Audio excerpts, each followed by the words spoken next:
Hello and welcome everyone to Edward I Longshanks, the English Justinian. I'm very lucky to be joined by the illustrious Nathan C.J. Hood. Hello. Hello, Apostolic Majesty. It's good to be here and good to be chatting with you again. It's been too long, my friend. Now, I think since the last time you were on, obviously I assume that most people who are watching this video are already well aware of you and all of our collaborations. But since then, you have become the chairman of the Pendragon Foundation. So I'd like to start this stream by letting you explain exactly what that is, what your project is, and indeed if you have any ancillary projects that are coming up. Yes, certainly. So the Pendragon Foundation, we want to rebuild Britain's strongholds. We want to restore Britain's castles to be centres of culture, commerce, and community. We're working hard as a volunteer organisation to raise money and volunteers to do this work in Britain, across the British Isles. We just started about a month ago, and we've had a great level of support already. But if people are interested, they're more than welcome to go to pendragon.foundation, where they can find out more about our vision, about how we're going to go about this, and how they can get involved as a volunteer or in terms of donations as well. So I'd encourage everyone after this stream to go to pendragon.foundation. And you are linked in the description. And it's only appropriate that Pendragon and castles are brought up in that context, because we'll be discussing Arthurian idealism, perhaps romanticism in this regard, or perhaps even revisionism. Mm-hmm. And arguably, well, probably more than arguably, the greatest castle building period in Britain's history. Indeed, indeed. So I want to start off by discussing the subtitle for this stream, which is England's Justinian. Now, I don't claim to have that many original ideas when it comes to my streams, and this certainly isn't an original idea.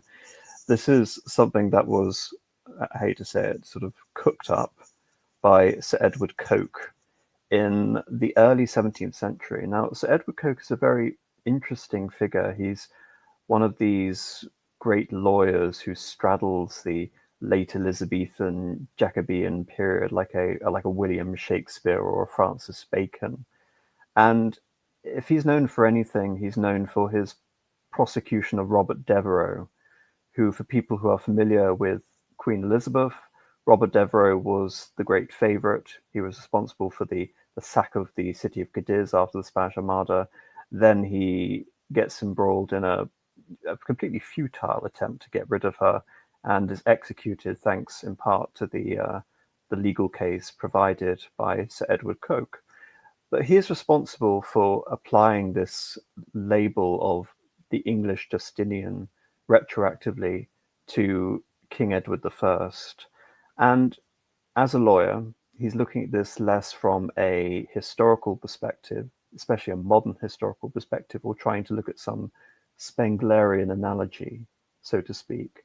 But he's looking at this from the point of view of the Corpus Juris Civilis, the great legal code of Justinian, or the compilation of Roman law.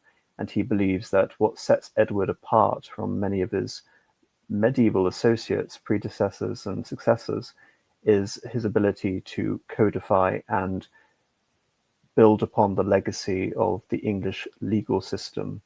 But I believe there are far more ways that you can attribute Justinianesque qualities to the figure of King Edward I. So I wonder, Nathan, what do you think about this idea that Edward can have this epithet of England's Justinian? Do you think that has any credence?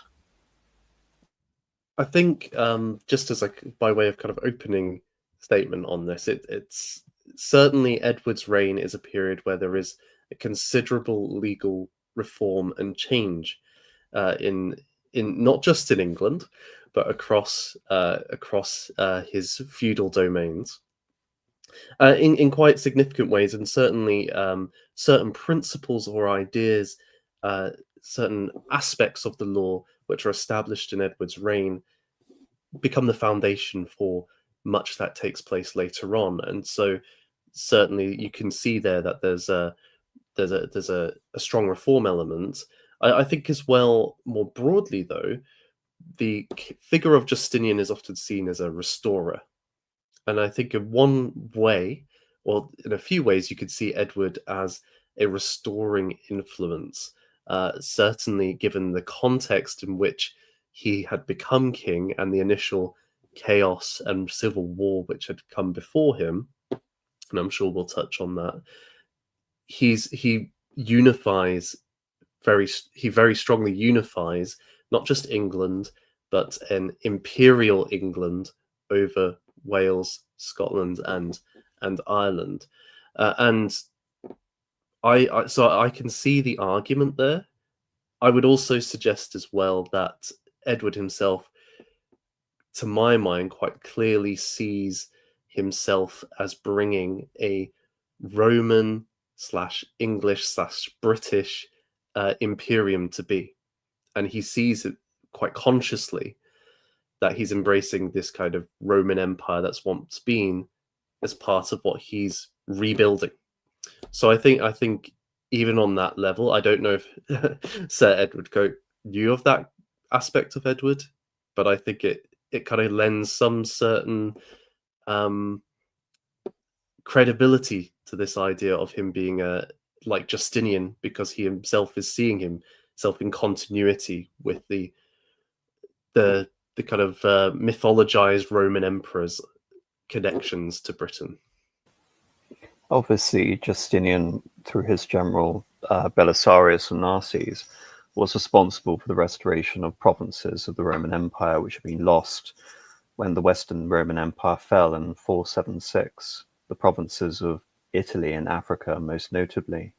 So for Longshanks, and again, just a reference on the name, Longshanks is a direct reference to his height. He was 6'2", which for the medieval period was noticeably tall and reinforced his whole regal, aristocratic Norman bearing.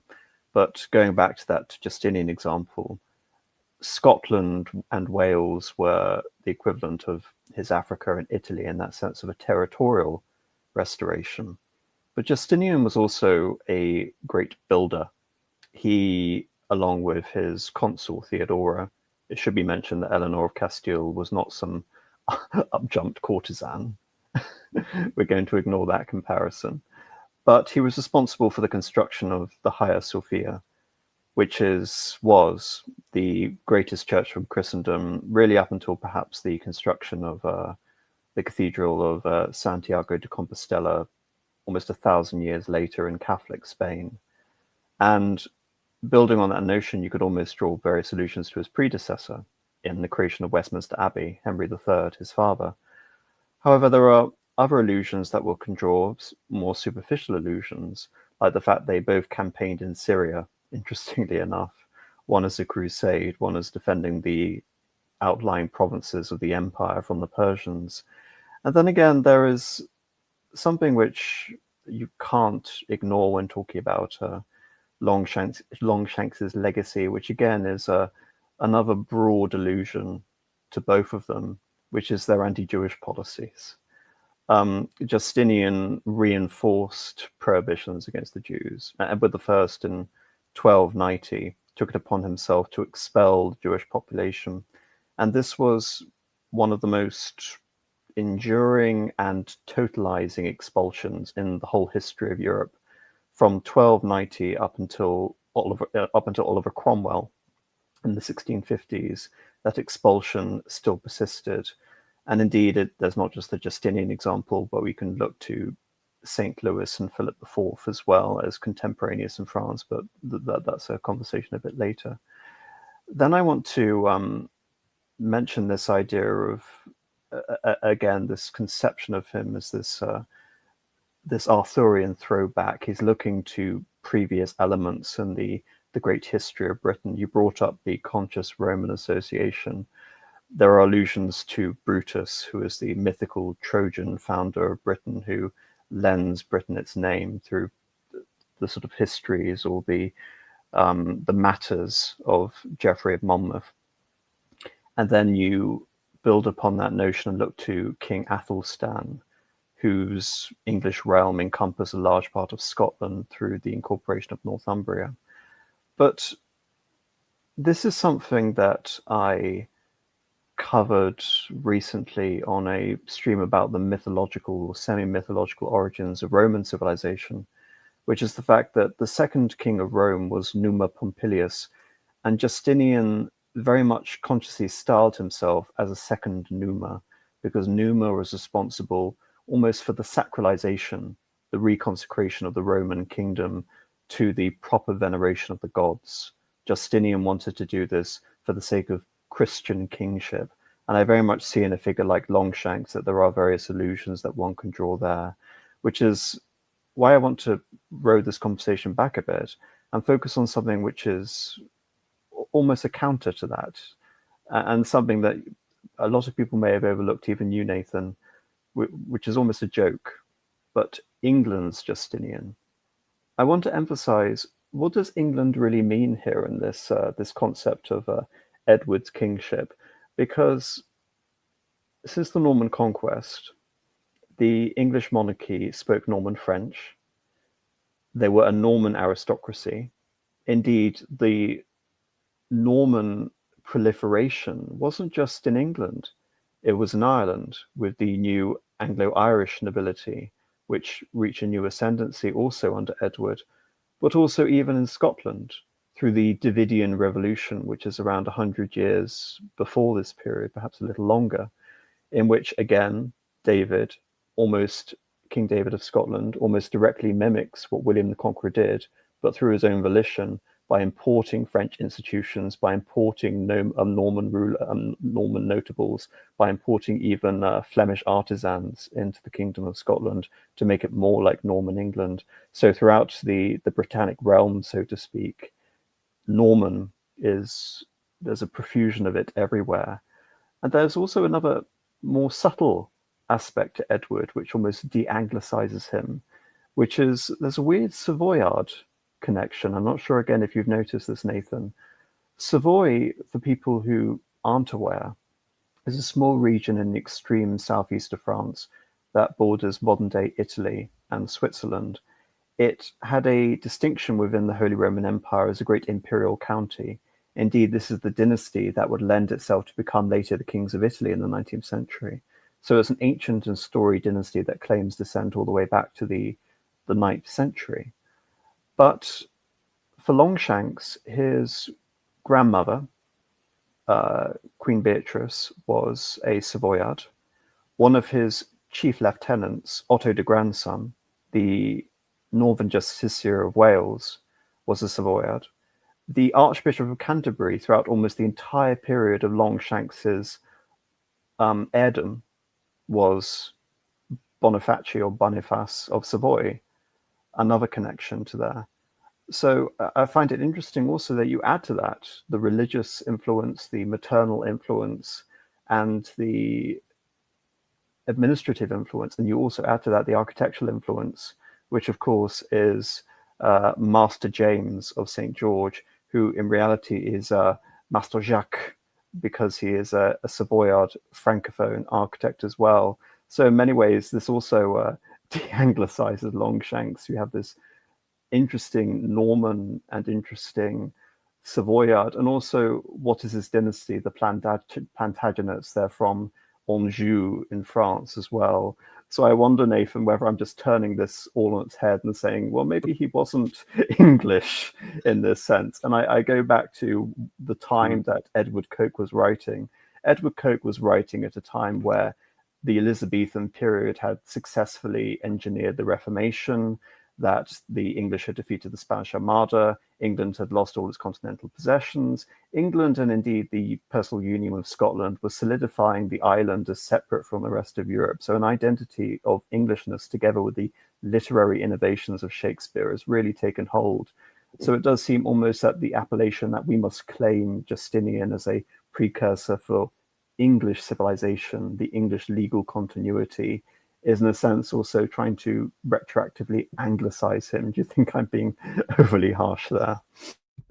I think you make many great points, and it's a fair point to see that, especially during the Elizabethan period, where there is a rising English nationalism tied to Protestantism, and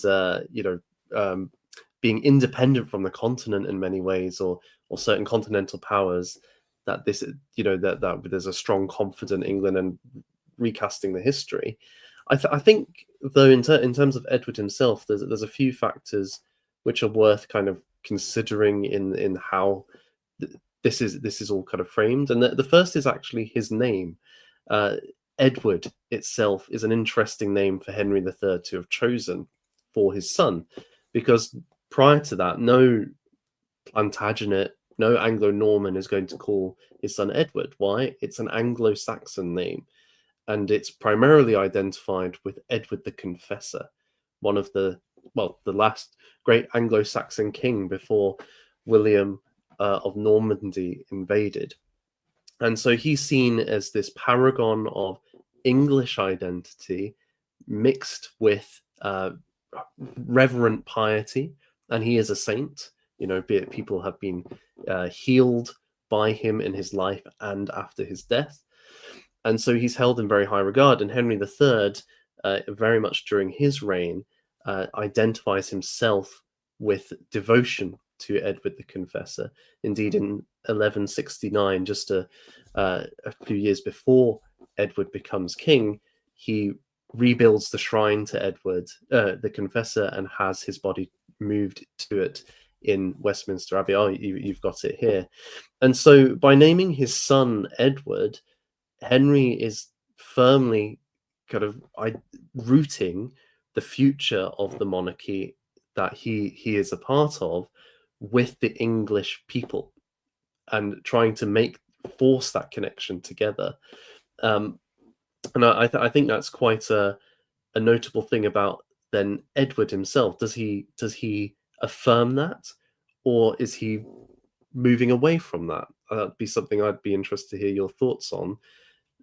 Beyond that, though, I think there's a further point, which is that you mentioned Brutus and Athelstan and Arthur, and we'll talk a bit more about this later. I think there's more to be said in a different context, but there's always been a part of that story which doesn't just see Britain as an isolated unit, but actually the Imperium of Britain includes large parts of France.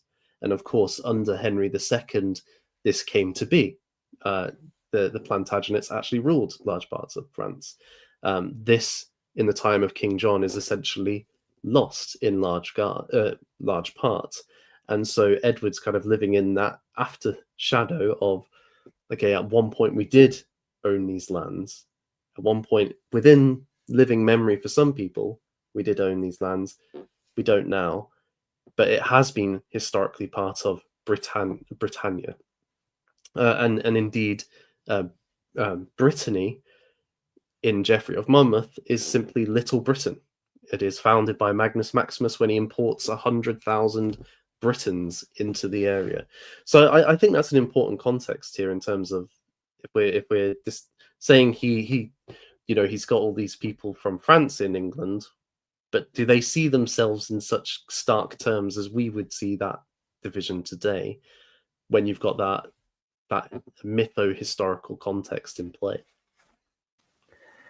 It's always interested me, this question, as to whether Edward was a continuity with those English predecessors, and to what extent Henry III saw it as that, exactly how you outlined. And it's a thought that I was always quite enamored of. Then I should also mention that jokingly, sometimes when people ask me, "Oh, what are your political views?" I will come out and say, "Oh, I'm a Gewisser particularist." And for those of you who I assume don't know, Gewisser is the early sort of Surrey King dynasty of Wessex. It represents that little area between the cities of Bath and Winchester, which I've spent most of my life around, and I've grown up around that region. So I have a very close connection to that seat of ancient England, from which Alfred the Great would then go on to establish the kingdom of the English, and then the kingdom of all England under Athelstan. And therefore, I have a soft spot for the pre-Norman kings. And I see that the Norman conquest is in many ways an importation of foreign French/Viking customs, which it was. And the Normans did the same thing all across Europe, most notably in the Kingdom of Sicily, which followed this trajectory essentially of having a native population ruled over by de Hauteville, a French dynasty, again originating from Normandy. And I always wondered, why was Edward the First? It's always something that bothered me. If you look at Swedish history, for example, take for example Charles XII. People don't know who the first few Charleses are because they can't be attested to. It's like the Japanese royal family. They attest their dynasty going back 1,000 years before you can actually attribute real historical dates to and evidence and sources for. And yet the English seem to be doing the exact opposite. They have predecessor kings who they're deliberately ignoring in their numbering scheme. And I was wondering, because you have Edward the Elder, you have Edward the Martyr, you have Edward the Confessor, as you mentioned, and here is his shrine. So why wasn't he Edward the Fourth? And the reason I now am convinced he wasn't Edward the Fourth is because Henry III didn't think about this at all.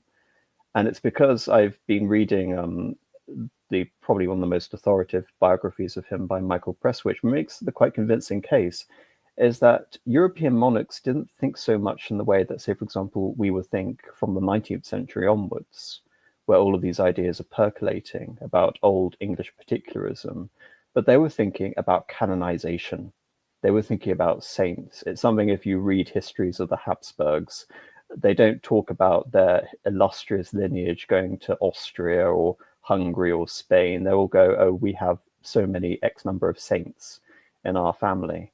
And so what does Henry III do? He can't put any of his Norman predecessors as saints. So he goes back to King Edward the Confessor, and he builds a cult around his religious devotion and associating the ideals of kingship with sainthood.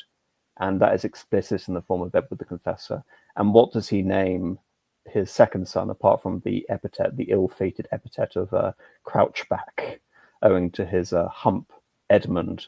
Edmund, the martyr of East Anglia, another prospective saint. So it seems that, yes, you can draw these English comparisons, but I think it's also true with Richard II, who had an obsessive cult of Edward the Confessor, that even with his marriage, he didn't have any children, so he tried to recontextualize his marriage to, if I remember correctly, Anne of Bohemia, as a chaste marriage akin to Joseph and Mary. And there were attributions to the great saints such as Wenceslaus of Bohemia, all to buttress this claim that our dynasty is sainted. It's not so much the nationality, but it's the canonization that matters. And I think this is convincing. And I also think it's convincing as to why he was Edward I and not Edward IV. It's not to imply a continuity of English kingship so much as just to associate the saint with the Norman conquest monarchy, which begins essentially as we are the first of the post-Norman kings. So it's a question that's always entertained me, but I still think that's quite a convincing argument to be made, especially in the context of how the medievals thought. That's really interesting, and I can see the strength of that point. And just to add to it, I mentioned that Edward the Confessor was seen as a healer in his own day, and so Henry III starts this, renews this tradition, as it were, of the king's touch, and so he will go out and touch so many people once a year, and this is supposed to bring healing to those people, and it's something that since that time the kings would carry on. So Edward himself will do that. I wonder if there's another possible reason, and it's interesting you mentioned Richard II, because I think there could be a connection here too. Is that these were men who ultimately had major problems with their vassals, and in both Henry and Richard's cases, there was serious coups that they had to face. Now Henry was able to overcome that through in many ways the actions of Edward. But in a figure like Edward the Confessor, not only do you have this saintly figure that they can identify with and turn to, but also he faced similar issues with different forces like the Godwinsons, William of Normandy, the Danes, all vying to be the next in line. So whether that's also part of what draws these characters to Edward the Confessor is they feel like he went through what they went through and lived a life of piety at the same time. Maybe there's some kind of aspiration there. And of course, the more skeptical postmodernist deconstructionist looks at this and says, the more sainted you are, the more politically untouchable you are. It's something that you have with French royal absolutism and the honnêteté and insults to majesty, lèse-majesté, which of course would imply in the English context as well. If the king becomes a perfect symbol of, again, not in the medieval context, but later on, divine right, if essentially to attack the king's person is assault on the nation, all of these tropes are reinforced by this. So that's the desacralized attitude throwing back against these medievalistic arguments.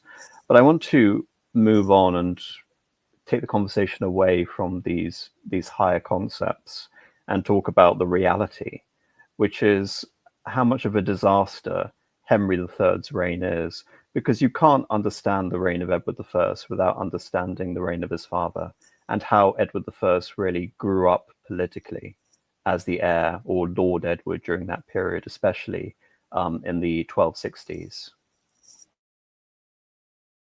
Certainly, and I think the key thing we're referencing here is the Second Barons' War, and this was a major uprising civil war which took place during Henry's reign, and it was the royalist faction. Henry was being opposed by Simon de Montfort. It was and a large number of the barons were split on this, and there was a several causes of this conflict.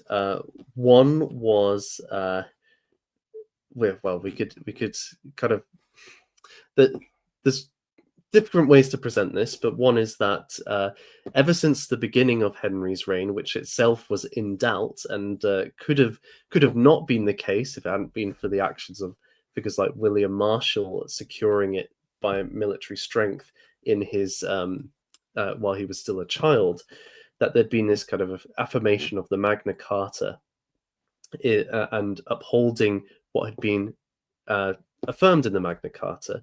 But throughout his reign, Henry seemed to try and resist this or withdraw from it, and indeed had a period of personal rule, so not having ministers governing underneath him. And so this was something that always lies in the background. I wouldn't say it's necessarily the primary reason, but it's an issue which the barons are constantly certainly a figure like Simon is trying to push against. We also have the role of the Jews. We've already mentioned Edward's going to have expel the Jews later on, but part of the context to that is that in the reign of Henry, many of the barons are in debt to the Jews because the Jews are able to practice usury, and so they loan the barons lots of money that they can't repay.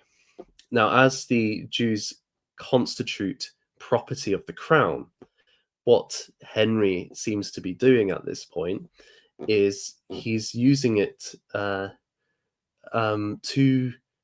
how would you put it? He takes he basically will take those loans and make the Jews pass them over to him. They then, the barons can't pay off those loans, so he's taking their land through that mechanism. And as a consequence, the barons are obviously not very happy about that. There's then the third aspect, which is the Sicilian fiasco, where with the death of the ruler of Sicily, the Pope basically takes it out to tender for the rest of Europe. Who wants to be the next ruler of Sicily? And Henry is captivated by this idea. He wants his son Edmund to be the new ruler of that kingdom. And without really consulting his ministers or the barons, he goes forward with this. But he needs to raise a lot of money to do so. And so he's trying to impose taxes upon the kingdom, which are deeply unpopular. The money runs dry. He loses the right to it. The Pope takes away that from him, and he's still trying to pay off those debts. So all of these factors start to pile in together and lead to a deeply disgruntled situation. And so we have the emergence of civil war. During that civil war, there's a initial swing towards the barons, and is it the Battle of Loos-Am in 1265? Is it 1265? I think it's 1263 or 4. But just before we get to the Battle of Loos, I want to just buttress a few things you've said, especially regarding figures like William Marshall and Magna Carta. Sure. Since Richard the Lionheart, the English kingdom has just been going on an almost meteorically downhill trend. During, obviously, John Lackland, I think the name should indicate everything. He was completely outwitted, and his vassals switched allegiance, and he was militarily outmaneuvered by his rival in France, Philip II. So he loses a large part of the Angevin Empire. I'm going to bring up this map later on, but essentially the map on the left is the territory that Richard held, and the map on the right is the territory during the reign of Henry III later on, just reduced to Gascony and Aquitaine, Limoges and Périgord in the south. Indeed, you mentioned the Sicilian disaster. Well, just before then, we have more military disasters which were incurred by John. Towards the end of his life, as you mentioned, he supports Magna Carta and Runnymede in 1215. But he has to deal with an invasion from France right at the point of his death by the Prince of France, who would later become King Louis VIII.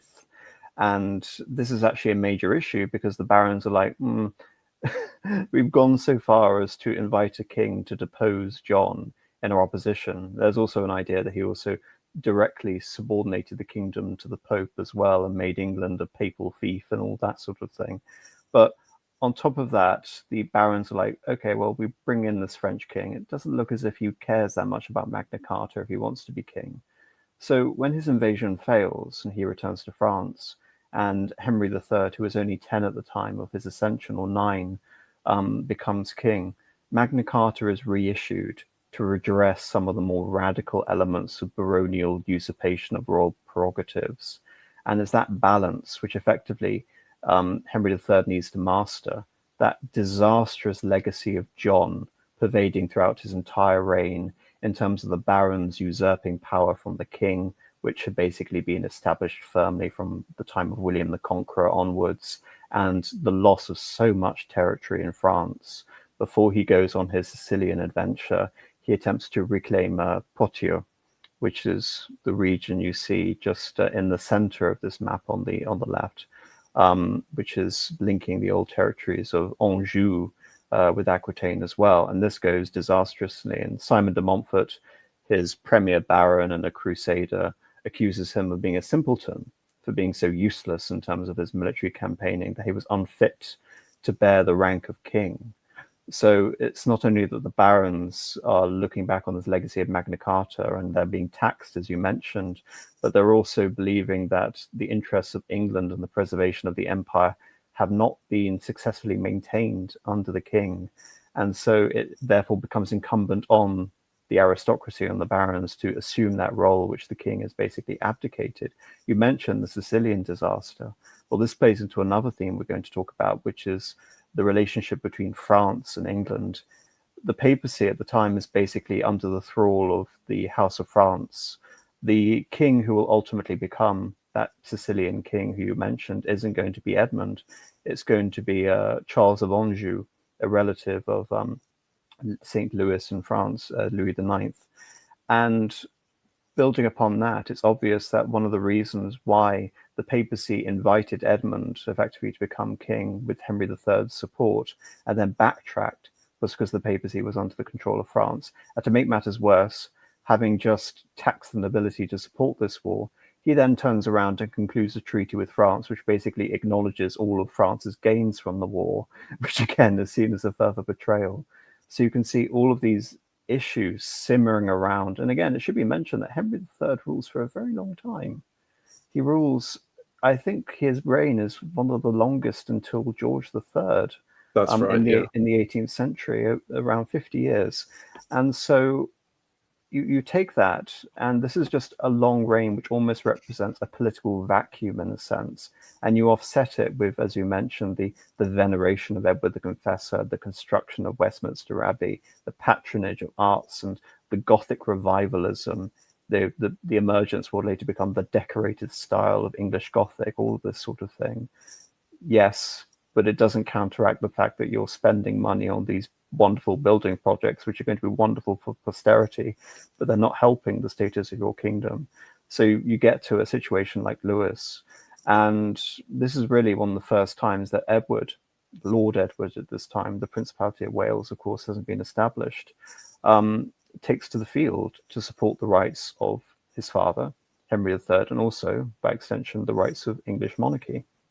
And in the Song of Lewis, basically, it recounts this idea that he charges very successfully in the battle. And kind of like we see with Rupert of the Rhine later during the English Civil War, he's so successful, he disconnects from the main army. Mm-hmm. And whilst he is being successful, his father is defeated. And then this battle is then compounded by Simon de Montfort's victory at Evesham. And in 1265, it really looks as if a new permanent, almost you can say a feudal aristocracy is going to replace the primacy of the monarchy, because Simon de Montfort summons his own parliament. And all of these new innovations are going to be given essentially to the nobility. And it's only at this time, essentially, that you can see the beginning of the backlash, that the nobles are beginning to look at Simon de Montfort and his family as just a bigger threat to their interests as the monarchy, as Edward. So I'll let you take it from there, essentially, just to get where you were.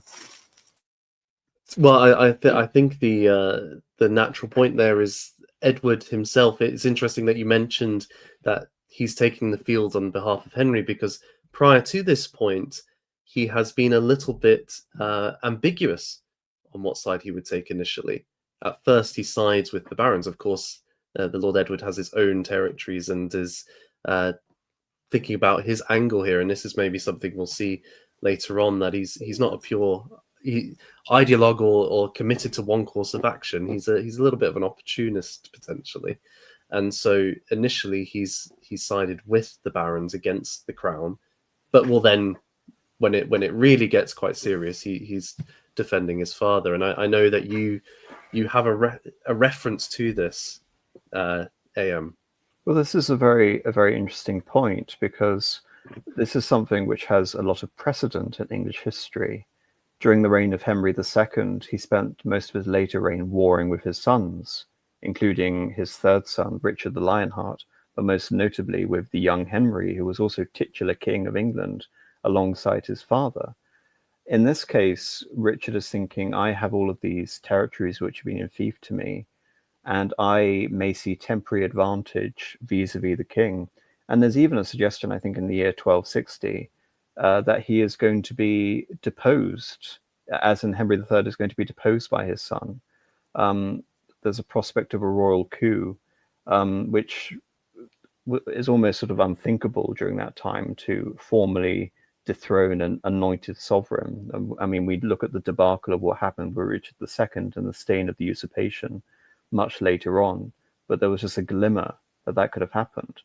But in the Song of Lewis, which is what I believe you're referencing, this is very much a propaganda piece written for Simon de Montfort. And in it, it makes a reference to King Edward as a would-be Richard the Lionheart. However, instead of the Leo representing the lion, he is the leopard. He is strong, but he is impetuous. And ultimately, when it comes down to any broader strategy or interests, he is undecided, if not sort of indecisive in this regard. So he's throwing himself into actions which seem to serve no grander purpose. And this attempted coup in 1260 and his charge at the Battle of Lewis only seemed to confirm that. And indeed, it confirms the impression at the time that he would make for a terrible king. Absolutely. So we have a period where Henry is effectively a puppet king. He has the title but doesn't wield power. Edward himself is under confinement. He's imprisoned. A little later, he will be allowed to have a little more freedom, but he will be under guard. But he manages to escape this situation in quite daring fashion. There's an occasion where he has some visitors, some friends, and his guard agrees that they can go for a ride in the country. And they all take turns trying out each other's horses, working out which is the fastest. Edward then determines which is the fastest, and when he does so, he bids farewell to those who have been guarding him and rides off across the fields away from his captors, knowing he's on the fastest horse. And following that point, he begins mustering men to reignite the war against Simon. At this point, Simon has also lost support. It was somewhat shaky because it was it wasn't really support for him. It was an attack on the crown, as it were. And so he's losing supporters, and some of them join Edward's cause. Well, there's also another interesting factor Mm-hmm. which bears mentioning, Nathan, which is he has some insidious Welsh support as well, from one Llewellyn ap Grufford, the Prince of Gwynedd. So there's the foreign angle, which is also encroaching upon this, because many of the English nobility are either indirectly or directly marcher lords. They have castles on the fringes of the sovereign Welsh principalities and what is now northwestern Wales. And so Llewellyn is pillaging these territories and aggrandizing his kingdom at the expense of the barons. And now all of a sudden the leader of the baronial cause is making common cause with this man.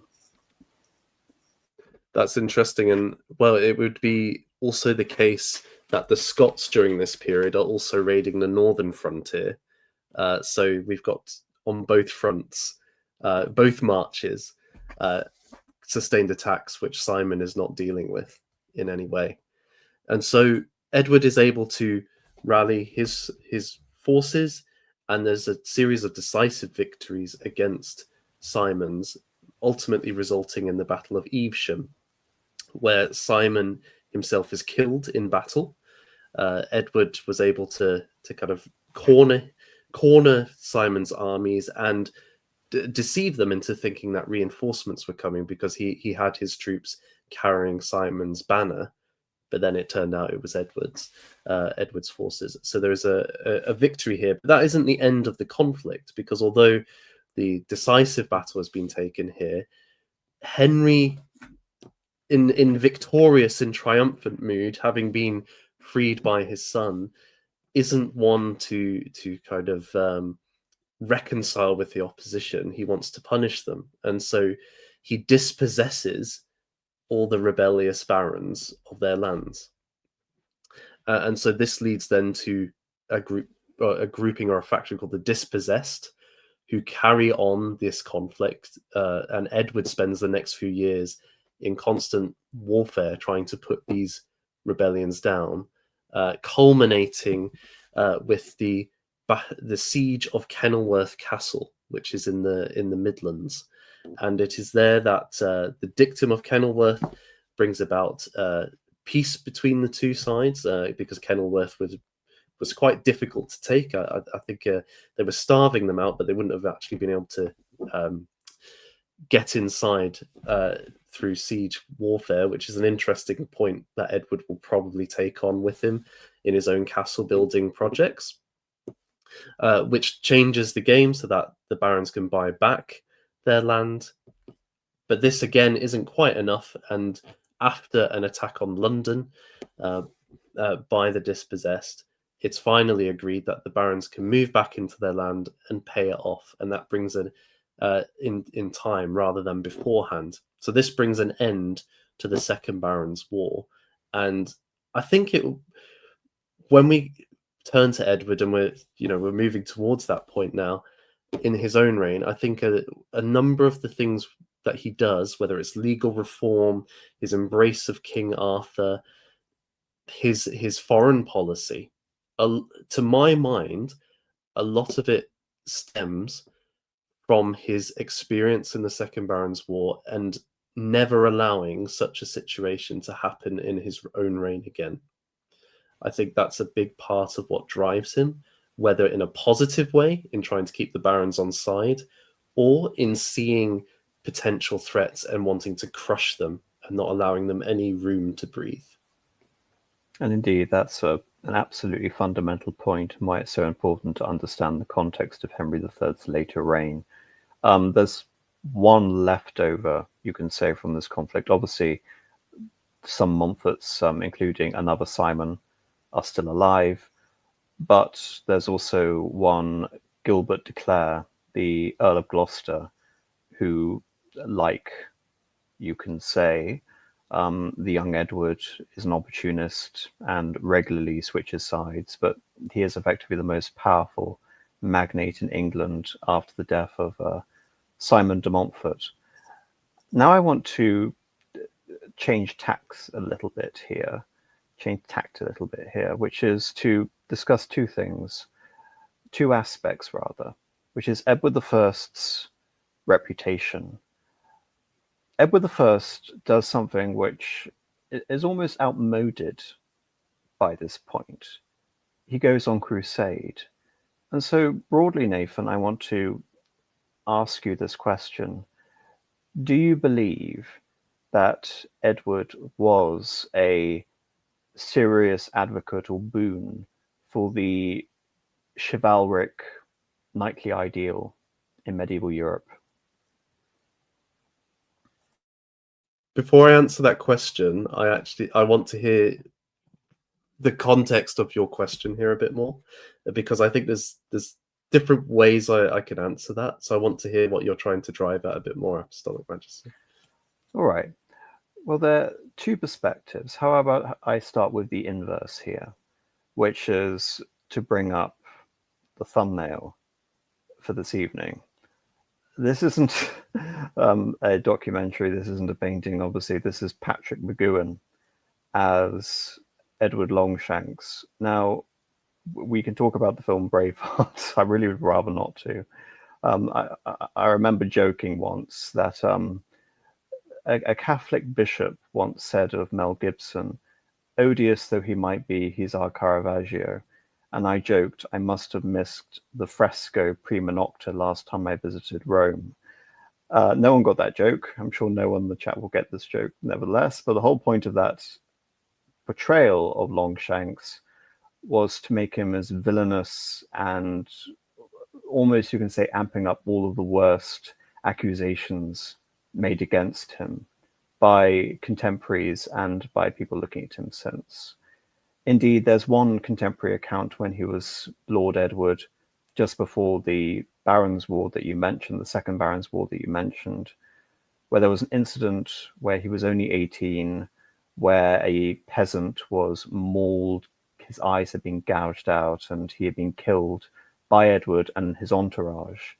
And I believe it was a priest commenting on this that's saying that Edward was a particularly dark figure and that he would essentially bring the House of England and all of Christendom into disarray and dismay. Indeed, we're going to bring it up obviously in more context, but you have examples like the sack of Berwick later on. You have his relationship with his son, later will be Edward II, the first Prince of Wales, the first English Prince of Wales, where he begins to favour one Piers Gaveston, and Edward I, some accounts basically say that he almost tries to rip the hair out of his son. This is later shown to be inspiration for the film Braveheart, where Patrick McGoohan defenestrates a pre-Piers Gaveston in frustration and rage, essentially, that he has become influenced by these, let's say what they believed at the time, these sodomites. And that is definitely the prevailing attitude we have, especially there's an allusion to, if I remember the book, which has been brought up, which I looked at in preparation of the stream. Again, do forgive me if I've forgotten it. But looking at England essentially as the tyrant monarch, and contrasting him, say, for example, with his contemporary of the time in France, Philippe le Fer, Philip the Iron King. And then you have the completely contrasting view of this, which is, I brought up my Justinian example, which is him trying to reify the conception of Christian kingship. And I believe of all the figures which really inform Edward Longshanks, nothing sticks out so much as Richard the Lionheart, because he then goes on after the Battle of Evesham and the Dictum of Kenilworth to repeat the legacy of Richard the Lionheart, which is to go to Acre and attempt to retake Jerusalem at a time where, unlike the Third Crusade, and there were several subsequent crusades to go after, it really seems that he has adopted this chivalric ideal because it serves the interests of England in no way. It's an incredibly expensive operation.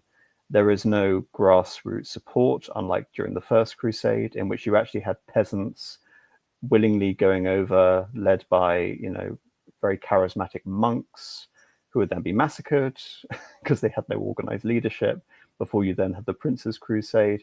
This was an elite operation led by knights almost exclusively associated with Longshanks. But what is more remarkable is that these images here are again chosen with purpose. The image you have on the left is Richard the Lionheart. The image on the right is Louis IX, St. Louis. Edward I is looking to Louis as a paramount chivalric king. He is the ideal. He is a man who has gone on crusade several times. He is a man who has suffered the indignation of being held by the infidel for various years as a hostage, unlike the German hostage that we see later with Richard the Lionheart. And when he goes on his crusade, it's the same year that St. Louis dies in Tunisia with his very ill-fated crusade in northern Africa. It very much seems that he's prepared to undertake the cross, to go on his penitential journey to the Holy Land for the sake of following in the footsteps of this saintly king, his would-be, again, French rival, had, say, for example, Louis lived longer and not died on crusade. So all of these, again, brutalistic, grasping, assuming of these royal prerogatives, crushing the Scots, Malus Scotorum, the hammer of the Scots, the institution later of being the punishment for treason, which is to be hung, drawn, and quartered, his essentially the royal disbarment and humiliation of John Balliol. All of this pales in comparison to the veneration he has for a figure like Saint Louis. And you just look at that and wonder, what is it essentially that motivates a figure like Edward I? Is it simply that he wants to recreate the monarchy of Richard the Lionheart? And so how can you have these two things existing simultaneously when one would appear to contradict the other? And then you have ridiculous accounts like the tale of Blind Harry in Scotland, basically making him out to be the Antichrist. I think one thing that I want to kind of question here or raise as an issue is, you said Christian chivalry, and I think our ideal, or how many of us think about chivalry, is very informed by the Victorians and something like Alfred Lord Tennyson's Idylls of the Kings, where it's noble knights going off to do daring deeds in the name of Camelot, or something like that. And certainly there are aspects of this in the Arthurian literature of the period. Well, And I I'm mean, thinking, just in terms of the legends associated with Edward himself, you Mhm, have the attempted assassination by a purported yes, Hashishin, and then you have the tale of Eleanor of Castile, his wife, who joins him on crusade, sucking out the poison. Again, these are romantic archetypes which were mhm. almost contemporaneous with the period. So it's not just post hoc in the sense that we're looking back on this with a Walter Scott talisman-esque view of the Crusades, which will later be formed in the beginning of the 19th century. It's something that people were commenting at the time. I guess I'm not questioning whether there were legends or a chivalric aspect associated with him. I guess it's more what did they understand by chivalric is what I'm getting at. Because as you mentioned, a Walter Scott or a Tennyson, it's the height of the Victorian ideals of nobility and generosity, and uh, I think C.S. Lewis put it well in terms of the chivalric knight is the fiercest defender of the weak. He is as gentle as a lamb. He can be moved to sorrow, but is a strong, tough man at the same time. And I'm not convinced that that is the ideals which somebody like Edward or his contemporary culture would understand by chivalry. Certainly, there is faith, which is a huge part of it. And if we look at the Lancelot Grail cycle, that would be a core feature, especially around the myths at this time, which are really being promoted around the Holy Grail. And so you could see that as something that would motivate somebody like Edward. And then the Templar orders are tied into that too. So these knights who have given up worldly power and are there just to serve God and His will, but that includes if it the defense of Jerusalem against the infidel and destroying them. That includes bringing divine order to the kingdom and crushing your enemies in the process. And I would just like to read a passage from Geoffrey of Monmouth, actually, and his depiction of Arthur's treatment of the Scots, because I think it challenges some of our assumptions about how Arthur was thought about and the court of Camelot. And kind of brings this home a bit, because Arthur was not seen as a wicked man by any means, certainly not in Geoffrey's depiction, but it challenges us a little bit. So this is from book six. Book 9, chapter 6. Having thus established peace, Arthur marched towards Alcud, which Arthur had already delivered from the oppression of the barbarians. He next led his army into Moray, where the Scots and Picts were beleaguered, for after they had thrice been defeated in battle by Arthur and his nephew, they had fled into that province. When they had reached Loch Lomond, they occupied the islands that be therein, thinking to find safe refuge. For this lake doth contain 60 islands, and receiveth 60 rivers, albeit that but a single stream doth flow from thence unto the sea. Upon these islands are 60 rocks plain to be seen, whereof each one doth bear an ire of eagles, there congregating year by year. Unto these islands accordingly the enemy had fled in order to avail them of protection of the lake. But small profit reaped them they thereby, for Arthur collected a fleet and went round about the islets of the rivers for 15 days together, and did so beleaguer them as that they were famished to death of hunger by thousands. And whilst he was serving them out, arrived William, King of Ireland, with a mighty host of barbarians in a fleet to bring succour unto the wretched islanders.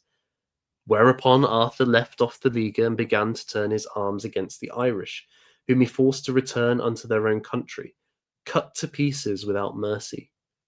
When he had won the victory, he again gave all his thoughts to doing away utterly the race of Scots and Picts, and yielded him to treating them with a cruelty beyond compare. Not a single one that he could lay his hands on did he spare, insomuch as that at last all the bishops of that miserable country came to him and looked for mercy. And the result of that chapter is only a small portion of the Scots and Picts are left to live in that land. So this version of Arthur, the Arthur which informs Edward, is not one his mercy comes in the form of, once you've utterly crushed the opponents of an imperial Britain, of a Christian Britain, they can survive, but only once you've crushed them and bludgeoned them into submission. So I guess I can see that the two Edwards you've presented can be united in that sort of Arthur. Not perfectly, because acts of vindictiveness wouldn't fit in with that, but certainly an unremitting pursuit of a certain vision of Christendom would. Indeed, it's a very interesting perspective, but it's noteworthy to clarify, again, as you brought up, how the notion of chivalry and mercy in that conception are not analogous to being anti-brutal in that sense, to show general clemency. But I do have to bring up a counterexample, which is something that Edward will be very familiar with, which is the Massacre of Acre. In the case of the Massacre of Acre, I would say that from a military standpoint, Richard the Lionheart was completely justified. We have a situation where Acre has fallen to the crusading armies. There are a large Muslim contingent which are now prisoners. Richard wants to advance towards Jerusalem. Under the conditions of war that existed, these men will be ransomed back to Saladin. However, Saladin plays for time to delay the army because they can't march out with all of these garrison soldiers effectively under guard, because they'll simply retake the fortress or even stage a mutiny while the army is still there. So Saladin believes that he can play on the tropes of the ideal chivalric monarch, so to speak, in order to effectively hoodwink Richard I into losing the crusade due to his mercy. And so Richard I does not play this game. He calls Saladin's bluff and he executes those soldiers, because Saladin, as far as he's concerned, has broken the conditions of war, which would assume a swift ransom be paid. And even though from a military rationale that's completely justified as far as I'm concerned, that was still considered probably the greatest single stain on the legacy of Richard the Lionheart going forward. So that's one aspect of it, which is contrasting the idea of the great crusading king, which is even to massacre the infidel under very strict conditions. Then there is another condition, which is, what is the motivation for the crusade? If you're looking at this from a post-investiture controversy, post-Urban II world, then we have to look at this as a fight for the goals, not just of Christendom, but of the papacy specifically. Are the monarchs and princes in the Holy Land doing it for the right reasons? Compare this with a near contemporary of Edward, Frederick II Hohenstaufen, Stupelmundi. He is one of the few crusading kings who successfully takes Jerusalem.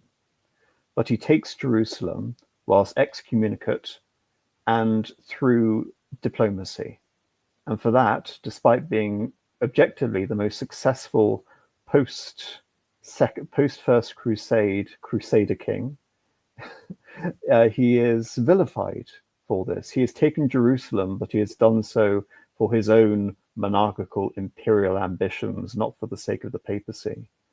So when playing up these ideas of what essentially makes the archetypal Christian king, these are the things that are informing someone like Edward I, juxtaposing the brutality, the necessitudes of warfare, and contrasting it with the motivations, the correct motivations.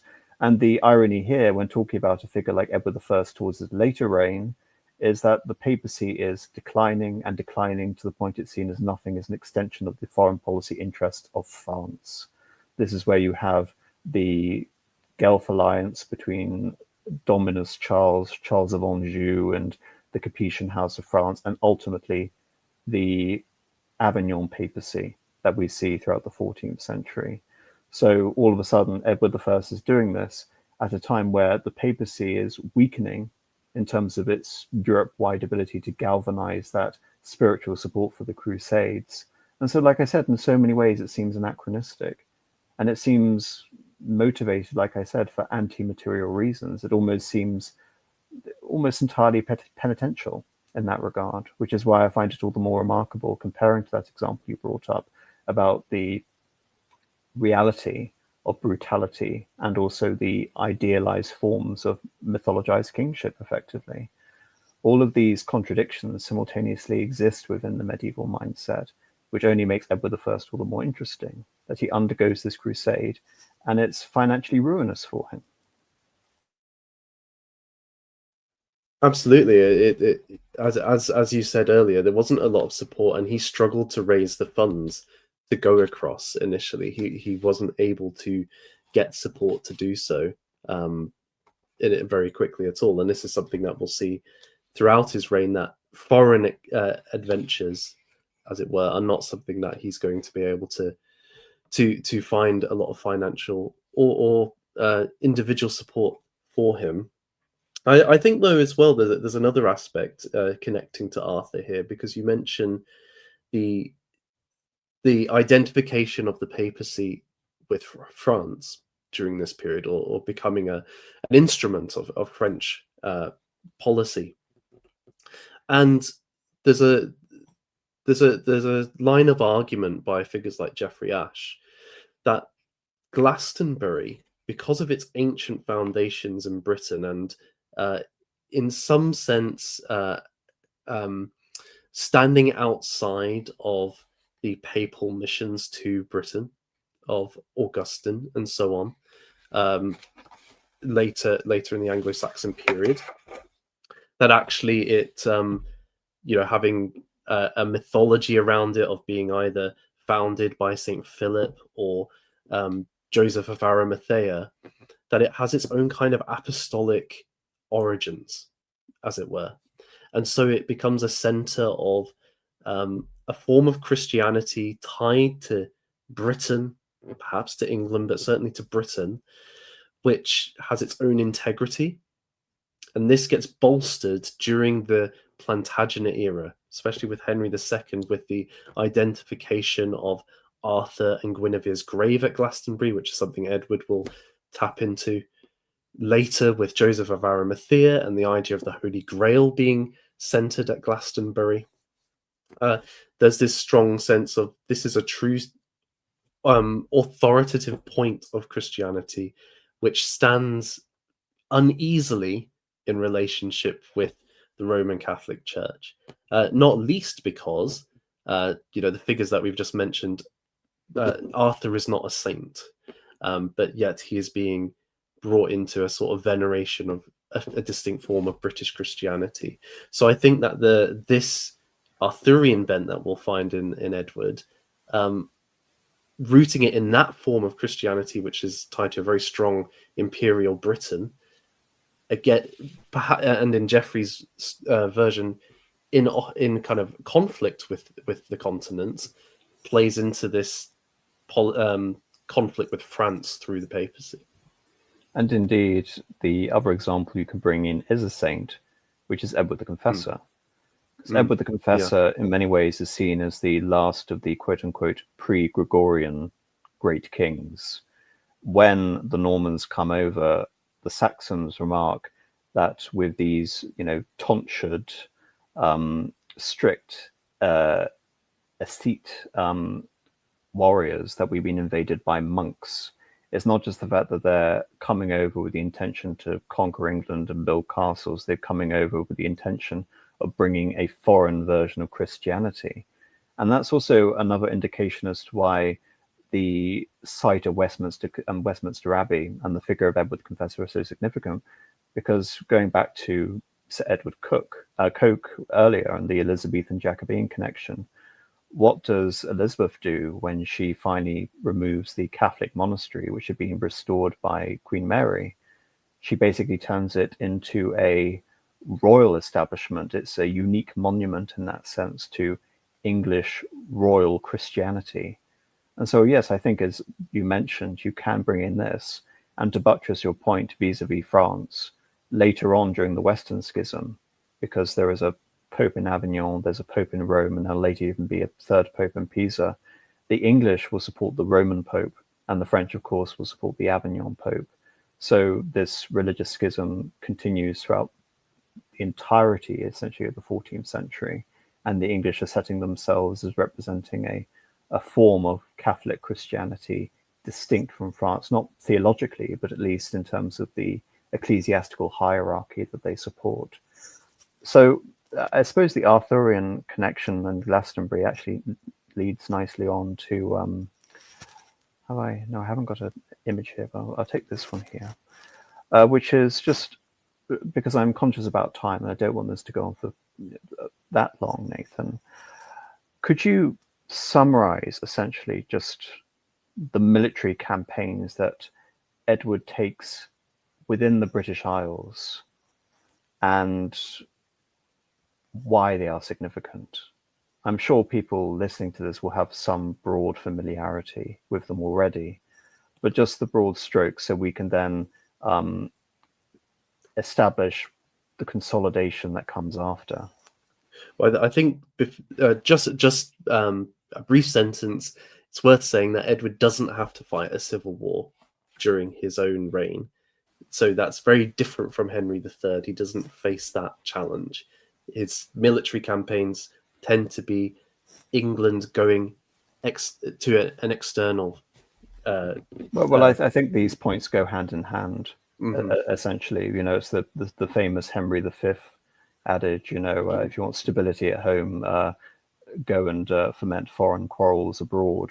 Essentially, mm-hmm. But as we saw with the Llewellyn example of Simon de Montfort, there is a connection where all of these figures, especially we see with the French monarchy, going all the way back to John, they're all mm-hmm. supporting one another. It's not simply that these conflicts are isolated in this regard.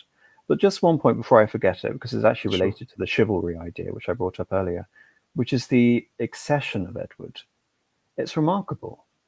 He is so leisurely in his process to come back to England. This isn't a situation like we see with Henry I in 1100, where William II Rufus dies under very suspicious circumstances during a hunting accident, quote unquote. He runs off to secure the royal treasury at Winchester and then gets a very speedy coronation. No, he's on crusade. I believe he finds out about this in Italy. But rather than rushing back to England post-haste following the death of Henry III, he goes to Rome and he receives a special kind of investiture, which actually builds on my point that he's more interested in inculcating a religious conception of kingship rather than the actuality of grasping onto power as quickly as possible. Indeed, the Pope gives him all of this grandiose due deference, effectively blessing his reign before he then moves on into Burgundy. And throughout Burgundy, he's being received by all of these various local notables, counts, dukes, and there is this massive tourney in Burgundy that he also participates in before moving to England. So it's as if essentially he's gradually moving throughout Europe to receive the supports of what ultimately be allies in any future conflict before he finally comes to England and receives his coronation. So if anything, it's a statement of the success of earlier conflicts like Evesham, and perhaps his own confidence, which is built out of the mystique around the crusade that he's just partaken on. Even though it hasn't achieved any great lasting results, it has at least established him as a more formidable military and administrative figure than it had been previously before the crusade. So he emerges, and then as part, you can say, of the extension of assuming this royal mantle of diminishing local conflicts and ensuring that there isn't any civil war, as you say, or mass dissent, that this by extension must extend to the external politics of Britain and focusing on a figure like Llewellyn ap Grufford and Dafydd and later Owen that we see with his rebellions. Indeed, this image here that I have up is actually quite demonstrative of my point, and I believe how Edward viewed his conception of kingship. In the center here, with the line of England, you have Edward. He is perched conspicuously above King Alexander of Scotland on the left. So this is just before 1280, when King Alexander, 1286, where King Alexander dies, and you have Prince Llewellyn here. And of course, Llewellyn doesn't go up and show this grand deference. This is quite a post hoc image that we have around the year sort of 1276, before we have the second Great War and Great War in Wales, which establishes the English Principality. But again, it's this notion that you will assume these subservient roles, where you will come to the English monarchy as supplicants, and you certainly won't ally with foreign powers.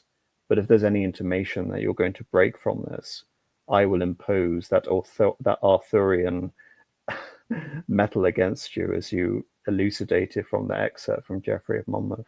I think that could be a good sort of way to start off, just summarizing the military campaigns in brief.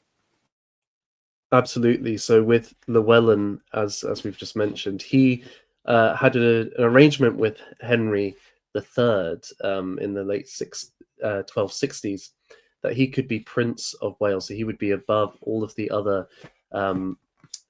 barons in Wales, or in the Welsh kingdom, providing that he paid a significant sum of money to the English crown. I think it was about, was it 12,000 marks? It was 12,000 marks, and that he would offer homage to the King of England.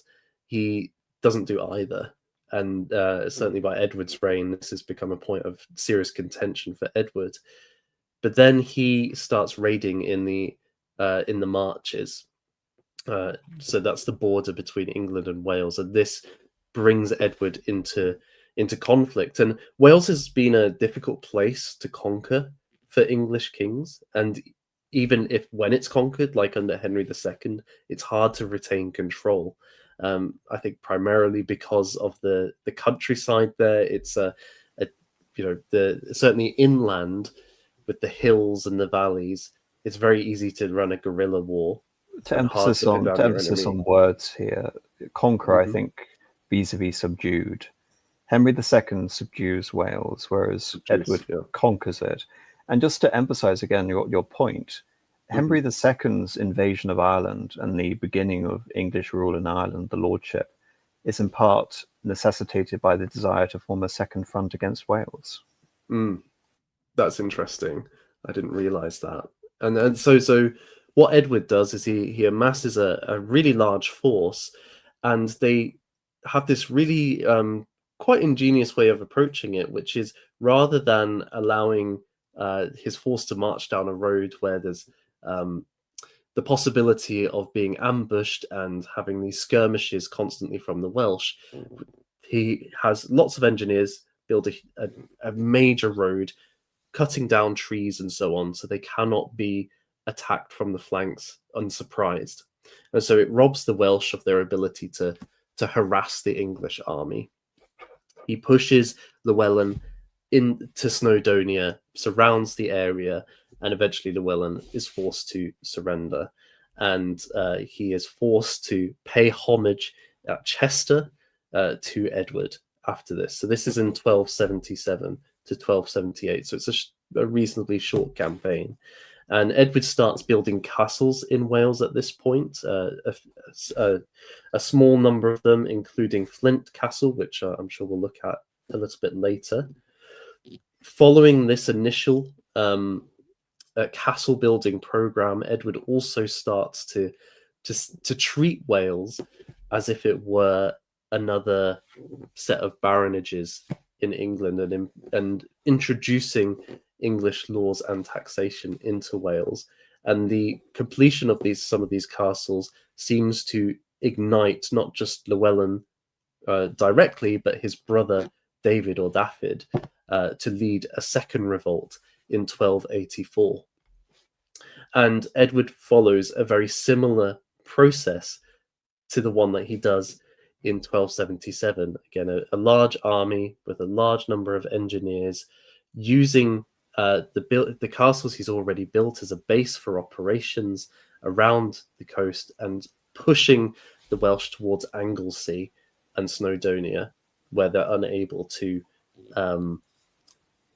really get out. They're unable to break out of that iron curtain that he's built.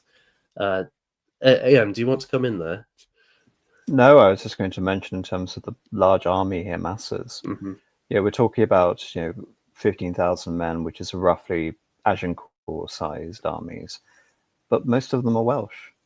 Mm. This is not necessarily an English conquest. Rather, this is the utilization of mercenaries and the subjects of the marchers to subdue a part of Wales. It shouldn't be construed in terms of strictly nationalistic terms of the English versus the Welsh, but rather the full consolidation and conquest of the largest and most powerful remaining Welsh potentate. I would add one other thing to the Welsh campaign, which is that he uses the coast to his advantage. So rather than taking the fight to the heartlands, the valleys, and the mountains of Wales, he sticks to the coastline, and so he's able to supply his troops using the ports and the castles which are based on the coast. And if you look at Edward's castles, they're all on the Welsh coast that he builds. And so he's able, when he's under siege by the Welsh at one point, he's able to supply his castle, and there's no problem. So again, he cuts off the Welsh ability to disrupt his supply lines and so on. So it's a great achievement, and the consequences of the 1284 are much more severe for the Welsh. Llewellyn is killed in a skirmish. Edward strips lands from rebellious Welsh lords and transfers them to his own allies.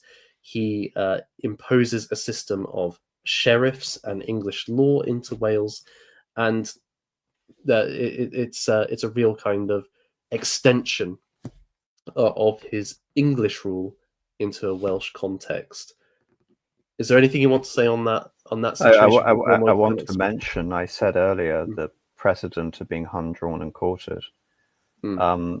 Well, I don't have an image of it. I found this image wonderful. It's from a near contemporary manuscript. It's just so blunt in terms of its artistic style, which is the death of Llewellyn you mentioned in the skirmish on the top right. But Dafydd was hung, drawn, and quartered. It was the first judicial application of it, which is to be hung by the neck till dead. Your body is then stretched. As it mentions effectively, you are then quartered, and your body parts are sent to all corners of the realm to serve as warning against future traitors.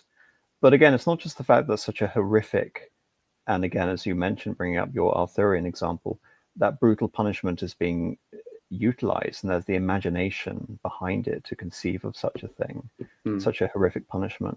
But it's been applied against someone who you can say isn't technically an English subject either. So this is a broader conception of treason, which applies to a more Brythonic connection with England as representing the entire island, not England simply representing the realm, even if you're going to shew such territories as the Marcher Lords. But mentioning Wales, I think we'll come back to Scotland in a bit, but I think this is a good time, because we're on the topic, to bring up what you mentioned, which is castles. Yes. Now, this is Carnarvon Castle. I've already mentioned Master Jacques, James of St. George. Here, the Savoyard architect on the right. What are your impressions on Carnarvon Castle, other than what you've already mentioned regarding the coastal connection and it being easy relatively to resupply and effectively stymie the Welsh ability to resist? It's worth saying that Carnarvon comes in that second wave of castles, that after the beginning of the 1284 rebellion, we start to see the building of more castles, and this chain of castles, if you search for it online, it was called the Ring of Iron. So it was a very imposing set of fortifications. And Carnarvon is interesting for a number of reasons. Like many of Master James's castles, architecturally, they're quite powerful, significant, and brilliantly designed from a defensive point of view. And so if we take Carnarvon, what we have is a number of we have two baileys, or two wards, the inner ward and the outer ward. These don't have a central keep, as it were. So we've moved away from that early castle structure that we see in the Norman period, where you have a stone tower in the middle surrounded by a curtain wall. No, here we've got a number of towers, many of them big enough to be a keep in their own right, linked by a curtain wall. And in the middle, unfortunately, it was never finished. And I think this is the one mark against Edward's castle building, is some of these were too ambitious for they took too long, and other pressing issues meant the money couldn't be delivered to pay for the rest of those castles. But Carnarvon, if it had been completed, the middle portion of it would have existed, so that even if you got through the gate with its several portcullises, you would then be in a kind of complex where you would have to go through further gates either to your left or right into the two bailies. And what that does is it achieves the ability to totally separate these two places. So even if someone breached the walls, and these are massive walls, right? The one of the gates, the Queen's Gate, stands 15 meters off the ground. It's incredibly high. Even if you manage to get through these super thick and strong walls and gatehouses, these double-towered gatehouses, you could take one part of the castle. You effectively have to take another castle to achieve domination. So, this is something James really works into a lot of his castles, is this separation principle, which is tactically a sound principle. But I think the other aspect of this castle is and many of Edward's castles, is they're not just brilliant defensive architectural fortifications, but they have a symbolic significance or a mythological significance. And with Carnarvon, if we look at the top right corner there, you can see that the stonework is banded, that it's not all the same color, that it has different lines of stonework, and this is intentional. It's meant to look like this. And yes, so you've brought this here. It looks very like the Theodosian walls of Constantinople, and this has been noted by several historians, that there is this comparison to be made. And what kind of makes this more interesting is that Edward, during the construction, claims that the body of Magnus Maximus had been found on the land that was being dug up. Now, in Geoffrey of Monmouth's History of the Kings of Britain, Magnus is one of the he precedes Arthur. He essentially establishes the line of kings of Britain that go through to Arthur, eventually expanding the Imperium to northern France, and eventually being Roman Emperor for a short time before he is killed. But there is another aspect to Magnus, because in the Welsh mythological cycles, there is a story where Magnus is actually the Emperor of Rome, and he has a dream, and it's of a beautiful Welsh castle on the coastline. And there is a beautiful maiden that he is to marry. And he thus travels to Wales. He finds this woman, and he finds this castle, and it seems like there was a Roman fort quite close to Carnarvon, so it's been suggested perhaps this is what's being referenced to. But so then the idea is that Maximus actually came to that fortification and spent the rest of his days there. So Edward, by standing in that line of kings, which in Geoffrey's story starts with or has Magnus at a key point, by building the castle in this way, he's inserting himself into that story, and he's imposing it upon the Welsh people who are there, saying, look, I am the fulfillment of this story. I am the new Magnus Maximus. I am taking this fully on. You are now part of the Imperium that he originally built. I'm restoring that. I think those castle walls with that Roman design would have been very, very clear message that was being sent. That, and indeed, and bolstering the broader implications of imperial association, and that idea again, sovereignty over these isles, that England will be an empire unto itself, which again is the whole premise essentially for Henry VIII's conception of monarchy. Just to go against your point a little bit when you talk about the fact that they were too expensive and they weren't finished. But most of the construction continued throughout the reigns of Edward II up until about the 1330s, after which it was stopped. But you have to bear in mind that these castles were utilized for centuries. Richard II could have potentially fled here to stymie the advance of Henry Bolingbroke. That was probably his fatal error. These castles were utilized all the way up until the English Civil War. So nearly 400 years later, in terms of its utility, they're finally phased out by gunpowder. I guess. Sorry, carry on, Apostolic Majesty. Sorry, there's also this other connection. Obviously, I anticipated your comments regarding the Theodosian walls, fortunately. But this image on the right, the Crête de Chevalier, for people who are interested, I mentioned the chivalric ideals before. This is obviously the etymology of chivalry. The French chevalier, it is the knightly ideal explicitly born out of this. And indeed, it should be mentioned that Edward was, of course, knighted before he became King Edward. It's not necessarily that significant. It was very common for nobles who weren't entering into the clergy to be knighted, but nevertheless, there we are in terms of the explicit chivalric connection. But the Crête de Chevalier is an other example of these concentric castle designs that you've alluded to, Nathan. Indeed, Crête de Chevalier is a lasting testament again to the endurance of this particular design, like Carnarvon Castle. It has been used as recently as effectively a few years ago during the Syrian civil war. That's how much utility it has as a fortification. But it's also something I believe must have directly influenced Edward's castle building campaign.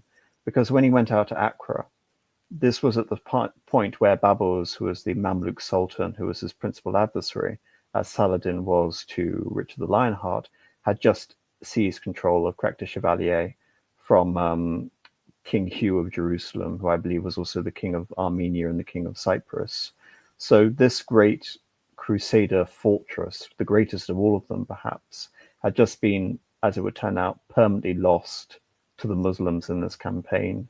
So there seems to be that direct association. He's familiar with it. He's familiar with the design. He comes back, and it's almost, again, that it's not just the Roman ideal he's trying to associate with his castles, but it's that crusading principle, that Richard the Lionheart principle he's trying to associate directly with his castles. But I interrupted your point, Nathan. Sorry. No, that's an absolutely fantastic point. And I think it ties into with some of the other castles, because that one you've just shown us is a concentric castle. It has concentric walls. And so are you able to show Beaumaris Castle? Do you have that one on the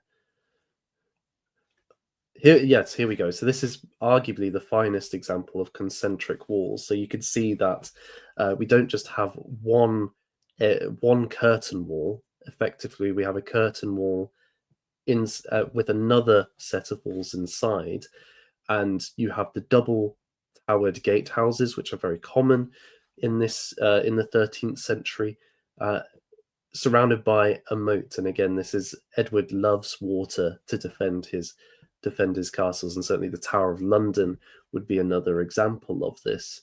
So this would be another example. Again, this one isn't finished, and I guess I was thinking more about this castle than Carnarvon when I was making my comments earlier, because very soon it is in decay in the reign of Edward II, and is taken by the Welsh in their rebellion of 1294, as I understand it. So I think it should also be mentioned that Carnarvon has been restored continuously throughout the centuries. If you look at paintings, say for example from 200 years ago, you see the state of decay in the castle and the loss of roofs by the time of the English Civil War. So Carnarvon has been shown love that these other castles have not, just as to why it looks so spectacular today. And I suppose part of that is also Carnarvon was the centre of Edward's government and medieval government in Wales for a long period. So it made sense to keep that functioning, whereas this was a defensive outpost. Do you have any of the other castles to show? Because I'll Yes, just comment briefly on them. you mentioned Flint, and unfortunately, I don't have that one, to my eternal shame. But I do have Conway Castle. There's one connection which I would like to bring in, but I would love for you to talk about this one first. Well, the thing I wanted to mention with Conway Castle was just that it is a complete version, as it were, of the Carnarvon Castle. It's very similar in its structure in terms of having two baileys. This goes even further because you have two baileys, and then each of those baileys has a further barbican. You could just see it on the left-hand side of the picture there. There's a kind of wall in front of the castle. So if you're trying to get into it, you first have to get through the barbican, then through the gatehouse, and we can see those double towers once more. Then you're into one of the wards, which is cut off by a drawbridge into the other. So we almost have that principle of separation, double gatehouses, perfectly pictured in this castle, so it's what Carnarvon would have been if it had been finished to Master James's original conception. And I see that you've got a comparison point here with it. Well, yes, as you're talking about the salient, perhaps the more important functional and architectural engineering aspects of the castles, I'm looking at the more airy-fairy aesthetic and romantic connections, which is here to Château de Chinon Castle. For people who aren't aware, and again, this is actually cements part of my argument earlier about the Norman Plantagenet establishment and how far we can see it as uniquely English, and how some of this, again, perception is retroactive from the Elizabethan period. Chinon was the seat of government, or the closest thing that we have for a seat of government of the first Plantagenet Empire, the Angevin Empire. It was Henry II's greatest castle. It was his preferred residence, but it should again be noted that even during the time of the 14th century, we shouldn't look at medieval states as operating with capital cities, rather the court which follows the king. We'll talk about some of the judicial innovations of Edward, but notwithstanding, that is still a fact of medieval governance. But nevertheless, Chinon fills an aspect of this role of a traditional capital city. And not only that, it was a major source of contention between Henry II and his son, the young King Henry, believing essentially that it was his blood right and that to have any claim on the future of the monarchy, he would have to possess Chinon, and that was denied him by his father. And of course, Richard assumes, again, possession of Chinon in 1189, and he is buried just outside Chinon in an abbey. So Henry II and Richard, the great Plantagenet monarchs, are buried here. They are not buried at Westminster. And so when I looked at the architecture, again, maybe this is just me, but I couldn't help but notice some comparisons between Conway and Chinon. And I hate to, again, hammer this point so much, but it's just the Coeur de Lion just speaks to me throughout all of these architectural designs. And that as we see the Crac de Chevalier and the Theodosian walls in Carnarvon, that there is an aspect of the longing for the Angevin Empire or Chinon in this new Welsh conquered land. Yeah, and I think obviously we can't see it, but Flint Castle also imitates certain Savoy castles in terms of its focus on a large round tower as the keep, separated from the rest of the castle. So there is this imitation going on, which is being imported into these castles. But I guess I would just add to that as well that the scale of these is even greater than those ones that are in France in terms of the engineering required to build these. I've seen it argued by people like Mark Morris that these are some of the greatest buildings in the world. Now that might be going too far, but I think we should. I think there's a tendency to do down British castles. I'm not saying you're doing this, Apostolic Majesty, but I think we should rightly see these Welsh castles as some of the greatest military buildings, certainly in Europe. Sorry, there's a bit of the Francophile in me, obviously, coming to the fore. I'm sure Punish Serdic in the chat is going to hate me for that. But anyway, I wanted just to clarify that Mark Morris was the historian I was alluding to earlier and forgot. Yes. I do apologize. People may find this remarkable, but I'm actually terrible with names.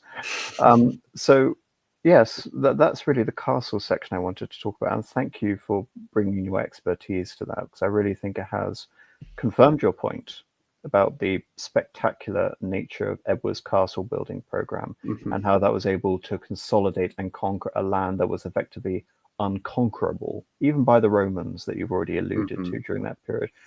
I think you've done a stream recently on your Pendragon channel about Roman fortifications, unless I'm just imagining this. No, that's right. And of course, one of the origins is of Cardiff city itself being built upon the foundations of a Roman fort. So the Roman presence is everywhere, yet Edward effectively completes a process that has taken literally over 1,000 years to finally tame this land and establish a new parallel court, as you mentioned, in Carnarvon. So it shouldn't be underestimated how much of a major military campaign this was. But then again, it should be mentioned that the Romans weren't so fussed about completely and utterly dominating this mountainous and economically impoverished and sparsely populated region. Sorry to any Welsh people out there. But yes, going back to the Arthurian example, it's interesting that you mentioned that he wasn't sainted, because when Edward visits Glastonbury Castle, it's around the time of his first Welsh War, so around 1277, 1278. He goes to Glastonbury Abbey, and conveniently the bodies of Arthur and his queen are found there. And there is a process of translation. In other words, they are reburied and they are consecrated as if they were saints in the eyes of Edward. So even before the consolidation of Wales, I don't believe there was a premeditated plan at this point. It simply became a necessity with the future conflict effectively in 1282 to 1283. But there's very much the Arthurian conception here. And then it comes to the coronet of Llewellyn, or the crown of Arthur, which is effectively gifted to Edward by the denizens of Wales here. And then you have the associations with the true blood and the Holy Grail, that connection, and we'll later talk about the Stone of Scone. But all of these Arthurian motifs are permeating throughout this conception of, again, Welsh effectively reincorporation into a Britannic kingdom. You can say that this is all cynical, but I think as we see with the medieval mindset and as we see with the cult around Edward the Confessor during Henry III, who was an incredibly, for all his political faults, he was an incredibly devout man. I don't think you can look at this and apply, as I'm often loath to do, a purely postmodernist perspective on here and deconstruct all these attitudes and dismiss what was sincerely felt religious feeling. I think there's two directions with how Edward uses this ceremony of exhuming the bodies of Arthur and Guinevere, and it's quite interesting that Arthur is described as being a large man that was found in a tree trunk, which some of your viewers might know is how many Iron Age people were buried, or certainly people of importance were buried. So it lends some credence to them actually finding somebody there at the very least. But on the one hand, you have the fact that during this period in Wales and in Brittany, there was a strong tradition of oral storytelling and folk belief, which centered around Arthur as a quasi-mythological figure who dwells in the realm of history and the supernatural and the magical, and this idea that Arthur will return once more and restore the Britons, so not the Anglo-Saxons, but the Britons, to rightful rule over not just Britain, but of Brittany as well. And so during Llewellyn's rebellion, or rebellion's the wrong word. That's an Edwardian way of saying it. During the Wellan's conflict with Edward, this idea that Arthur's going to return and overthrow the English is circulating. So by doing this ceremony, Edward can say on the one hand, Arthur's not coming back, he's dead, and I've reburied him and I've put my seal on his tomb.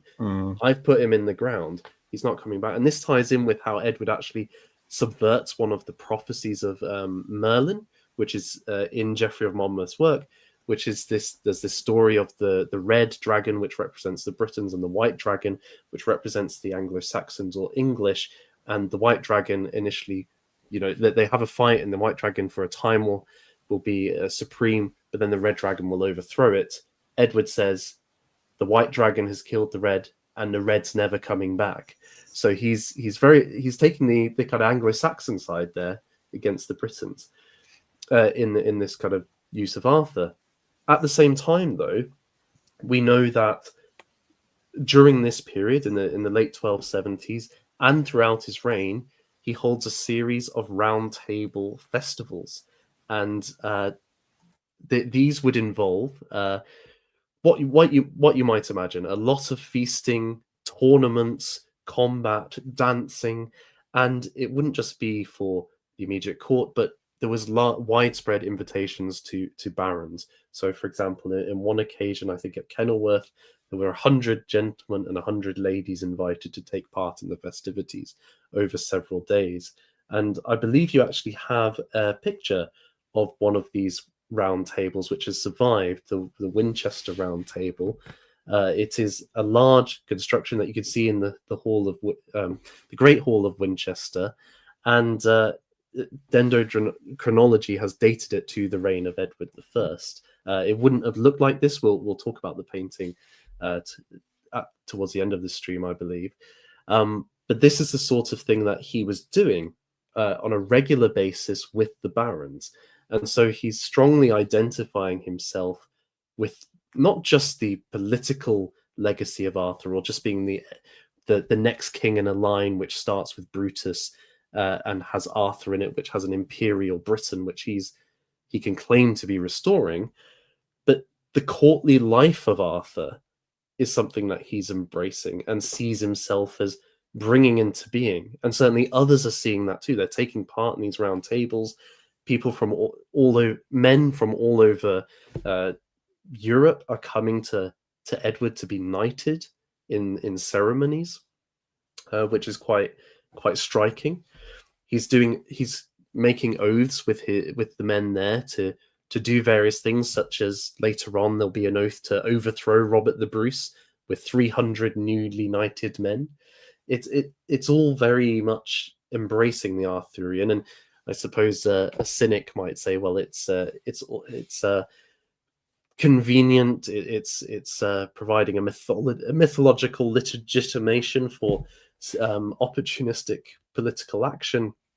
But to my mind, he's at the very least seems to believe that this is an ideal he wants to live or embody. So when he exhumes Arthur, I think that context is also important, that he's actually living like Arthur, or he sees himself as the next chapter in the history of the kings of Britain. I think that's the way I would put it. And then to bring this conversation down into, I guess, nitty-gritty politics, I think there's an argument, and you've alluded to so much there, that never was Welsh national consciousness higher than at this point, nor was the principality, a sovereign Welsh principality, stronger than it was.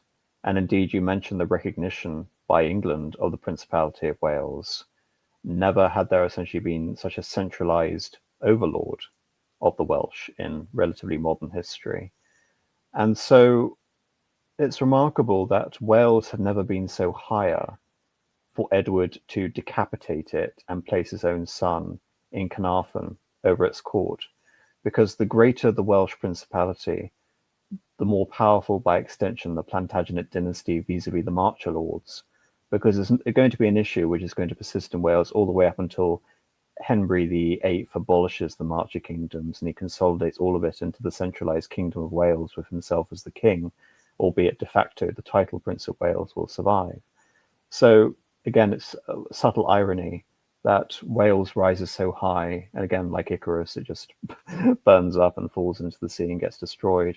And even to this day, Wales is still in many ways formally part of not just Great Britain, but more specifically England. It hasn't disassociated itself, even though we have affectations such as Welsh language revival and the Welsh Parliament building and a First Minister, but all that. Anyway, moving on from there, it's time to bring up Scotland. Now, Scotland is interesting, and you can bring up so much regarding continuities or themes carrying over with the Welsh expedition. We'll talk about the Stone of Destiny. But I also think there's a huge amount of opportunism here. The figure on the left is the figure I've already alluded to, who is Alexander III. Now, there was a prospect, in the same way that the Principality of Wales had been established for the future Edward II, of a royal marriage between Alexander's only surviving heir, Margaret of Norway, and the young Prince Edward. This would have basically achieved what was attempted with Mary Queen of Scots in the 16th century, and what was achieved in reverse through the ascension of James I, James VI, which is the personal union of the two realms through the progeny of Edward II. However, things took a different turn. So Alexander dies in 1286, so this is just after the... sorry, do you want to say something? I just want to say how he dies is he gets very drunk, decides to ride his horse across a moor in the middle of a thunderstorm, and is found dead, fallen from his horse. And I just can't help but think of the White Ship disaster and how booze is seems to alter the fate of many kingdoms quite dramatically. For reference, the White Ship disaster was a similar incident where the young Henry, the heir of Henry I, dies, ensuring that essentially the anarchy would happen, because you have the Empress Maud or Matilda versus Stephen of Blois, and it's not resolved until Henry II, as you mentioned, in the commencement of the Plantagenet dynasty in the Angevin Empire. But Margaret, again, suffers... I can't remember exactly how she died. Did she die on a voyage? She dies on the voyage across from Scandinavia. Mm-hmm. Hence Margaret of Norway, in 1290. So Edward, you could say, has gained and lost considerably out of this situation, because he's now lost his prospective personal union, but he's been afforded an opportunity. Alexander had... This is the great matter of Scotland. Alexander had no close relatives, which would make an heir, a male heir, particularly obvious. There were over a dozen claimants to be the Scottish king, but the most prominent of which were John Balliol and Robert the Bruce. And there was an issue essentially in the Scottish legal system that only a king could pronounce on the heir. And so Edward, again, in hindsight, you can say this is a disastrous decision, is invited in effectively to be interrex of Scotland, Lord Paramount during this period, so he can decide or weight essentially the options on who the future king of Scotland is. And it's during this time that Edward assumes many concessions from the Scottish nobility in order to determine this outcome. And so when the decision is weighted for John Balliol, the assumption from Edward, very much like Llewellyn at Grufford, is that he is going to assume a liege-vassal relationship. We brought in the Arthurian connection earlier, but this is built on with the legacy of Athelstan in terms of the old kingdom of Northumbria, including most of what is now the Scottish lowlands. The borders of England have retracted since then. Berwick is still part of the Kingdom of Scotland, as we'll talk about now. It's now part of England, as you know very well, Nathan. There's also the more recent Treaty of Falaise, which was a treaty negotiated when Henry II effectively subjugated the Kingdom of Scotland, then under the rule of William the Lion. Again, a very bizarre epithet given the given the disastrous nature of his reign over Scotland. But anyway, it's one of these concessions that Richard the Lionheart had to basically offer Scotland to get his secure northern border as he goes off on crusade. But again, it's one of these precedents for overlordship over Scotland, which were the vast sort of army of clerks and lawyers and historical precedents that have been cited by Edward to justify his law paramountcy. And the Scottish are now in a situation effectively where the king is going to treat the King of Scotland not only as a supplicant, but almost like we see with the punishment of Dafydd, as an English subject. There are many demands made for any future conflict in France that Scotland must not associate with the French, and they must contribute troops. And in retaliation for this, and indeed in retaliation for John Balliol being summoned to answer before Parliament, there is an attack on Carlisle, and there is a French alliance made. And this is the perfect pretext that Edward needs to do to come in, to launch a swift military campaign, to depose John Balliol, and establish, like we see with Wales, a de facto English administration. He takes the Stone of Destiny from the coronation capital in Scotland in Scone and places it under his coronation chair in Westminster, consolidating essentially the Britannic symbols of overlordship in the monarchy of England to consecrate that hard power. I just want to add a couple of things to that in terms of, you're right that how he treats John Balliol is like a vassal of England, insofar as one of the things that Edward does is he reinvigorates royal justice and the courts of the king being the primary means for delivering justice across the realm. And this has a negative consequence for Scotland, because he then starts to say, well, actually, anyone that has a legal issue in Scotland, any of the barons of Scotland, if they have a problem with John Balliol's judgment, they can appeal to the King of England, because he is an overlord of John. Right, so it undercuts Balliol's authority as a king, and this is further kind of. I think this is a further extension of the shift in the 1290s in England's legal system to direct vassalage. There's a very messy system prior to this, where, say, AM is a baron and he wants to sell me his manor. When I buy that manor, I become a vassal of AM, even though he's no longer the owner of that manor. What Edward does in 1290 is he says, no, the vassalage transfers to me. So then I become a direct vassal of the king rather than to AM. And this is a process called royal immediacy. Royal immediacy. And so Edward is effectively extending this to Scotland, so that it's not just John who pays homage to Edward. Now all of the barons pay homage to Edward, and at various ceremonies they are forced to do so. So I think this is a key factor in why the Scots, this is untenable to the Scots, because although in principle they've agreed to overlordship, it robs their king of any authority. And actually the guardians of Scotland reform and depose John Balliol, even though he's still remaining. He doesn't have any power. That's when they make the alliance with France, beginning the Old Alliance, and Edward retaliates by sacking Berwick upon Tweed. Do you want to come in, AM? No, I was just thinking I would like you to describe the situation in Berwick, but I want to hold off on talking about the Wallace and the Bruce revolt just for now, to cap that conversation with 1296. I want to take this conversation a different route. And I also want to really expand upon the legal points that you've just made, because this is the whole premise of the stream, the England's Justinian, effectively. It's a pivotal point to make, and I think you've set it up quite nicely there. So, but I think we would all love to hear about the greatest atrocity, perhaps, of the reign, which is the sack of Berwick.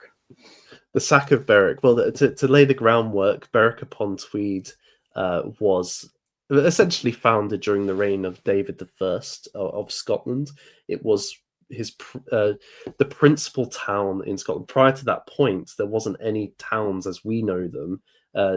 in Scotland. There were only communities surrounding forts and religious sites. This was a town founded to bring the wool trade into Scotland, or to put it another way, David wanted to exploit the potential for selling wool to the continent, and so he imported lots of Flemish merchants to set up those trade networks and established a royal borough system.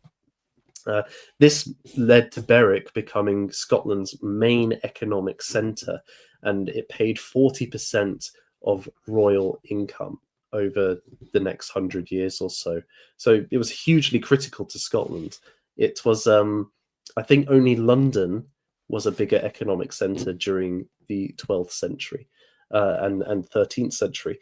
So this wasn't just a small town as it is today on the border between England and Scotland. It was actually the heart, the economic beating heart of Scottish society. Now, as AM has pointed out, it had switched to England for a brief period under the reign of Henry II, but Richard I, to fund his crusading activities, had sold it back to Scotland. So for the 1200s, it had been a Scottish settlement and had continued in that vein. There's also a fascinating Flemish Hanseatic connection to Berwick, just emphasizing its international connections as being, as you said, a major trading hub for the entirety of the British Isles.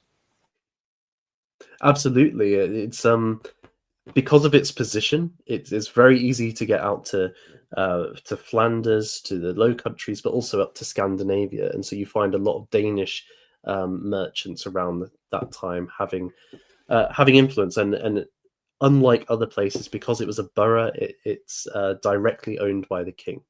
So all of the land there is given by the king to these merchants. So when Edward attacks Berwick, what he finds is a stone castle and a walled town, but the wall is a wooden wall. It's a palisade, and his men are able to overcome that with ease. They burn down the walls. Various accounts give different numbers for how many people are killed. Edward says, spare nobody, have no quarter, men, women, and children, kill them all. This, at least this is how the chronicles, both pro-Edward and against him, frame it. Some will say it's like 20,000 people are killed. This doesn't seem possible because there wasn't that many people living in Berwick at that time. But I've seen estimates of about 1,500 to 3,000 people killed in the town, and that would have represented somewhere between 80 and 90% of its population. So it's an absolute massacre. The streets are running with blood, as various commentators say. But so, and not only that, but he's absolutely destroyed the economic heart of Scotland. He then marches north and carries on this policy up the east coast, all the way up to Elgin in the northeast of Scotland,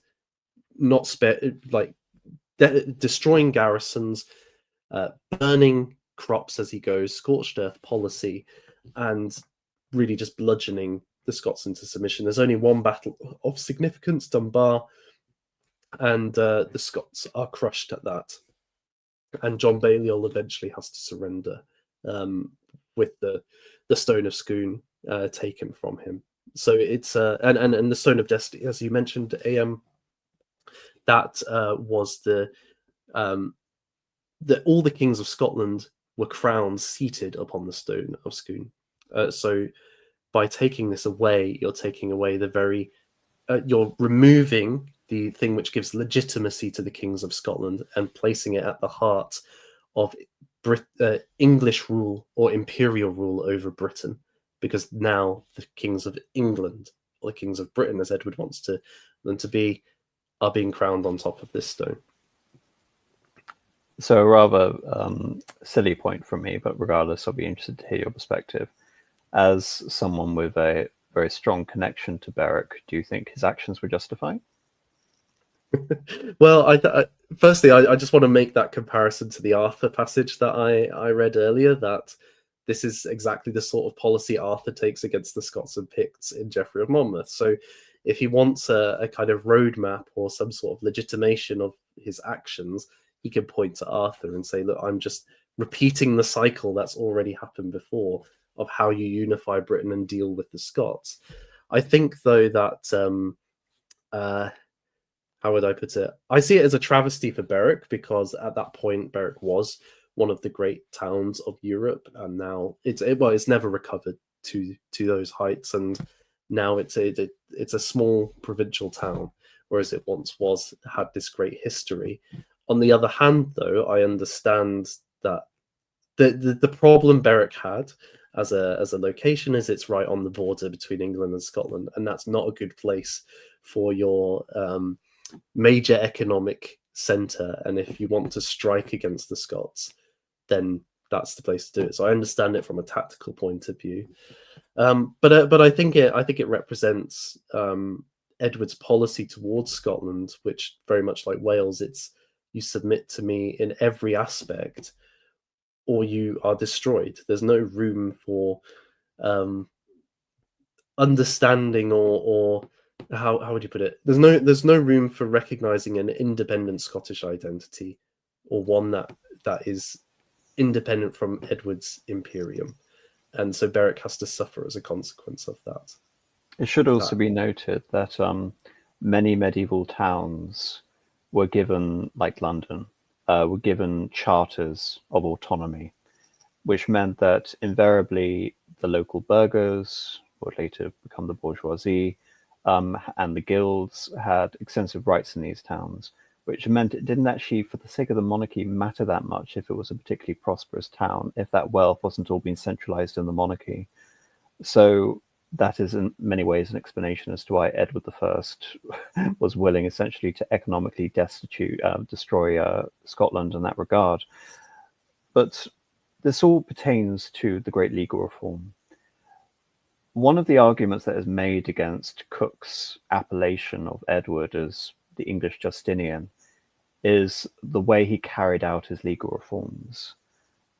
There was no great consolidation of a single legal system under Edward I. There was no corpus juris civilis in the sense that it codified and standardized Roman law. The modern equivalent would essentially be Napoleon establishing the Code Napoleon, which again had the added function of trying to make the law concise and make the law accessible in a way that it never was before. That is not what Edward represented at all. What Edward did represent was a consolidation and centralization, as what you've already alluded to, Nathan, of the English justice system under the purview of the monarchy. Around the time of Henry III, the late reign of Henry III, roughly only about 2/5 of English courts had direct appeals back to the monarchy. And I, again, believe that, looking to an example of France, that's why I have the image built up here, this is, again, like the chivalric model of Christian kingship, and later Louis IX would be very quickly sainted. Louis IX had established the principle of essentially the cliche almost of European monarchy, which is that the monarch is the source of all justice.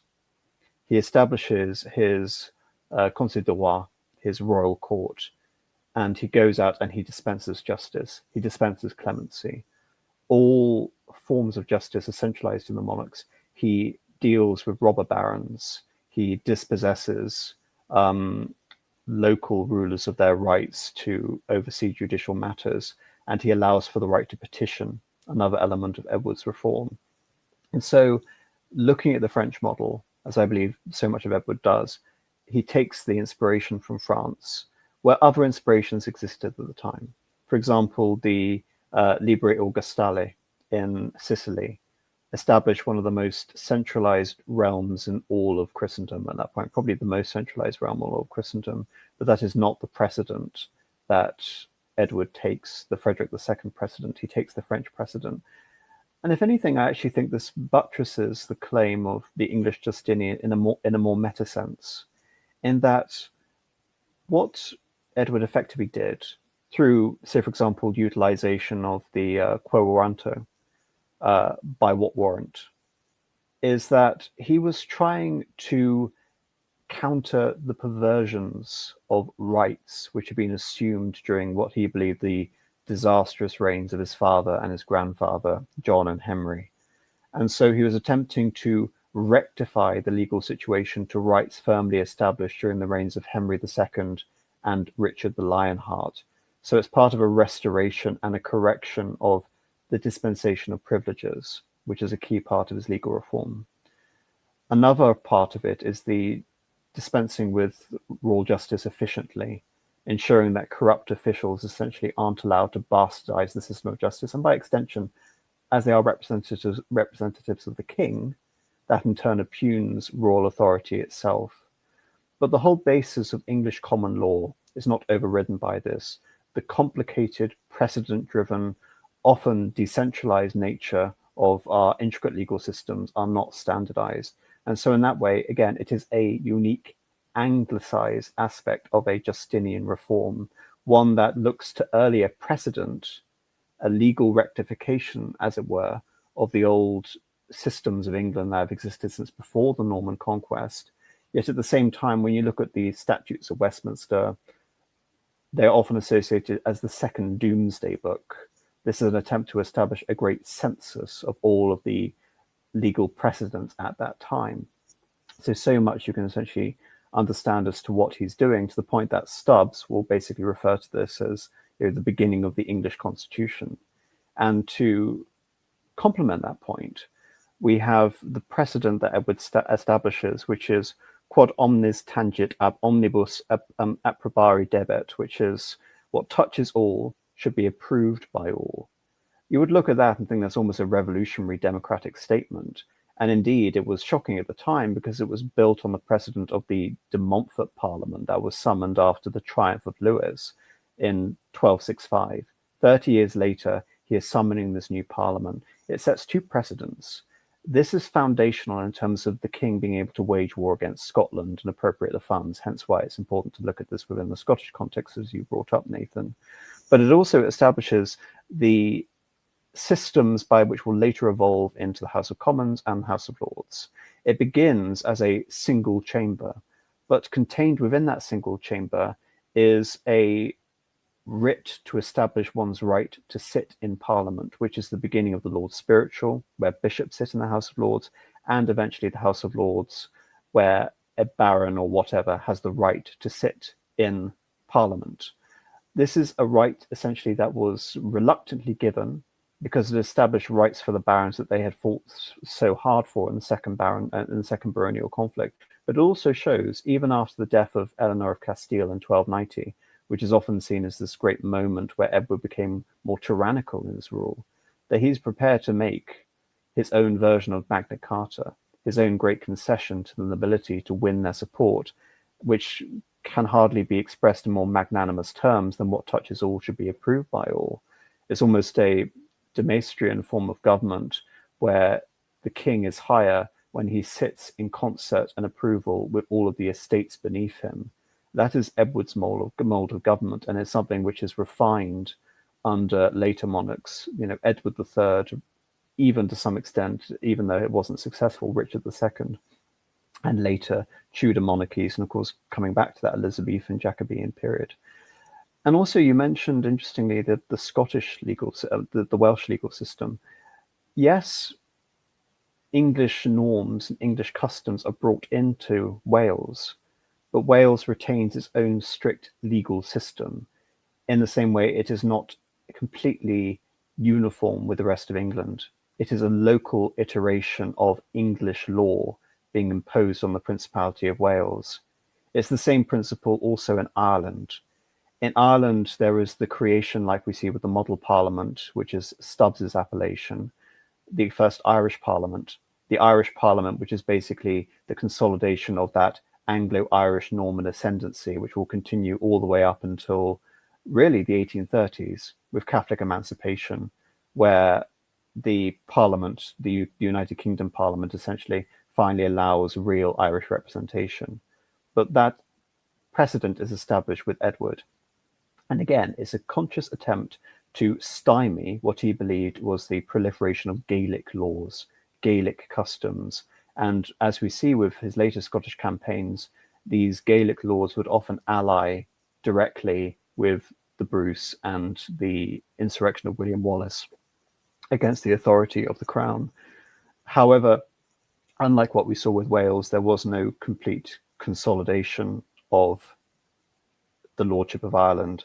And so Ireland will fragment and the authority will weaken right up until the end of the 16th century and the beginning of the 17th century, where we have the beginning of the Ulster plantation and essentially the formal integration of Ireland into the United Kingdom of Great Britain and Ireland in 1800.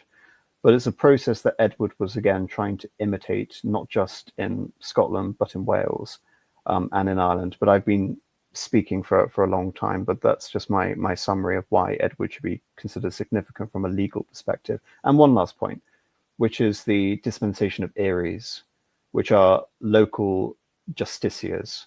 You have the implementation of these in Scotland, in Ireland, and in Wales. I already mentioned Otto de Grandson. And again, that connection being so pivotal to establish a new court in Wales. The issue, however, or limitation with this is that even though it's trying to dispense royal justice as far as possible, it's almost like a French system of intendants, effectively. These are representatives of the court all across the kingdom, so the king doesn't have to go around the country dispensing justice directly. But when you come to Ireland, you see the limitations of this policy, where there aren't enough judicial figures for the Irish to directly appeal to. And so they will eventually appeal to local lords or even Gaelic lords to resolve their disputes.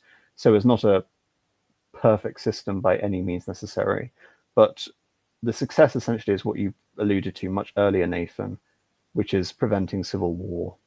And in that it is very successful.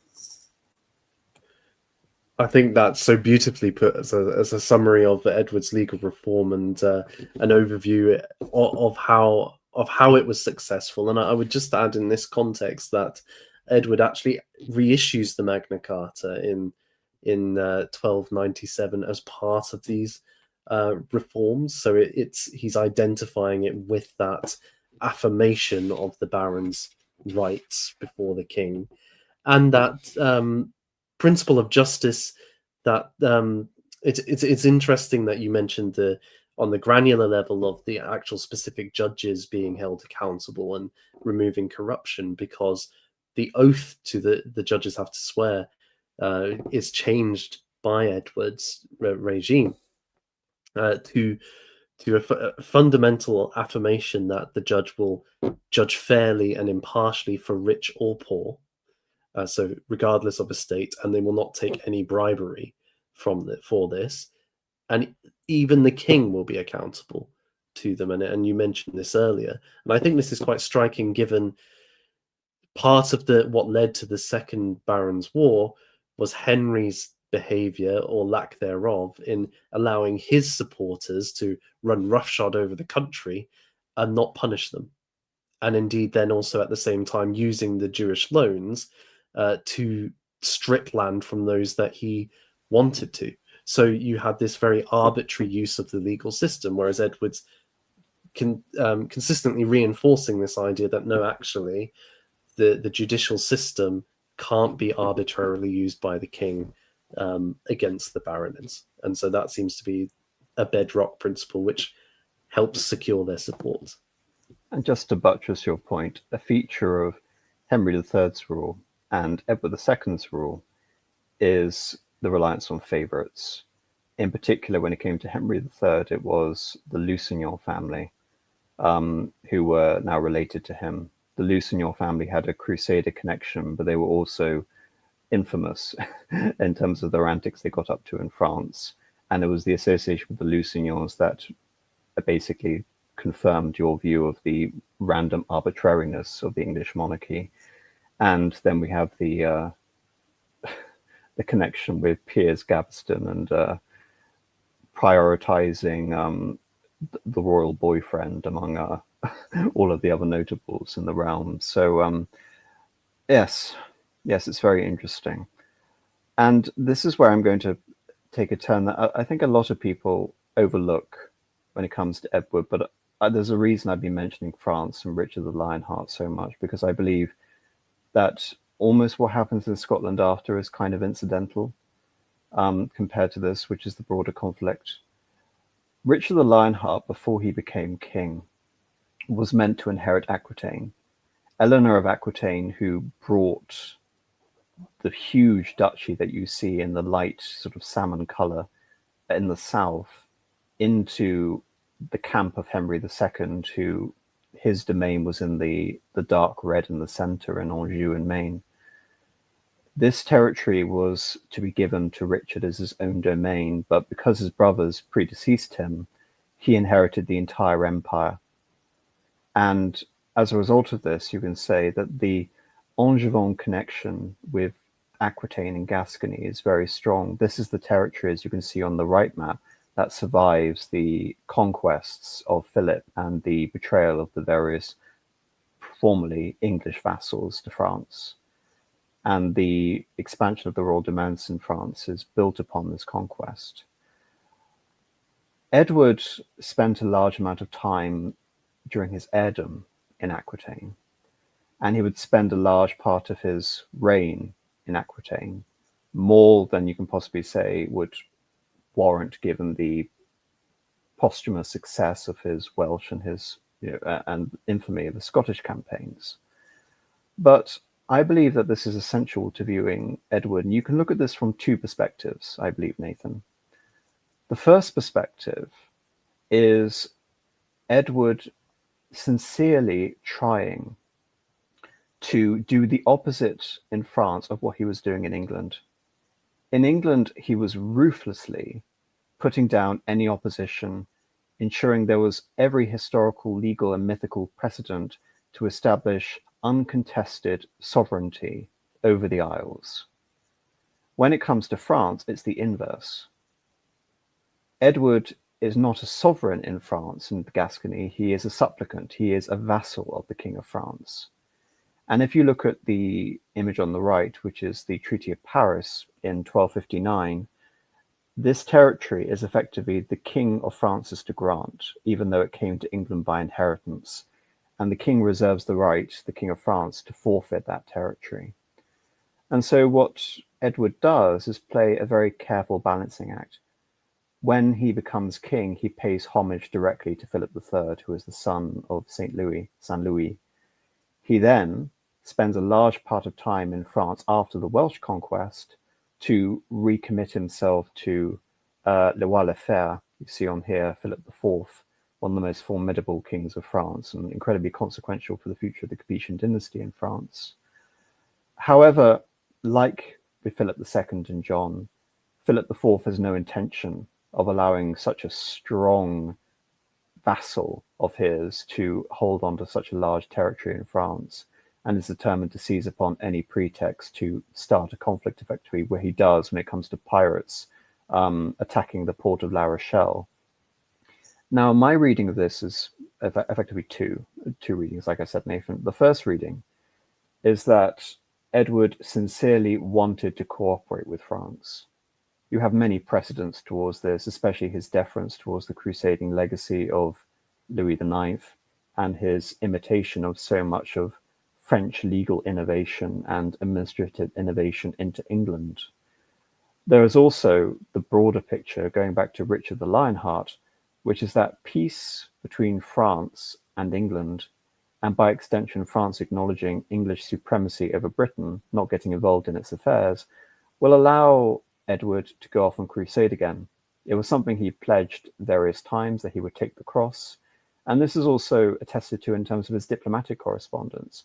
Throughout this entire time, he's corresponding with the Mongols. He's corresponding with the Il Khan, the successors of Hulagu, who sacked Baghdad. There was this prophecy at the beginning of the 13th century that the kingdom of Prester John and the West would unite and reclaim Jerusalem, and that was for a long time seen as the Christian Nestorians, who were the Mongols. In addition, obviously, to having syncretic elements and being Buddhist and Taoist and animist and Tengriistic whatsoever, but there was that Christian connection in Mongolia that did not exist among the hierarchy of the Muslim rulers in the Middle East during the Crusades. So there was that prospect. what Edward faced off in his crusade in 1270 was against a reinvigorated and powerful Muslim ruler in the form of Baibars. But that didn't necessarily prohibit the prospect of future conquest. Acre wasn't lost until 1291.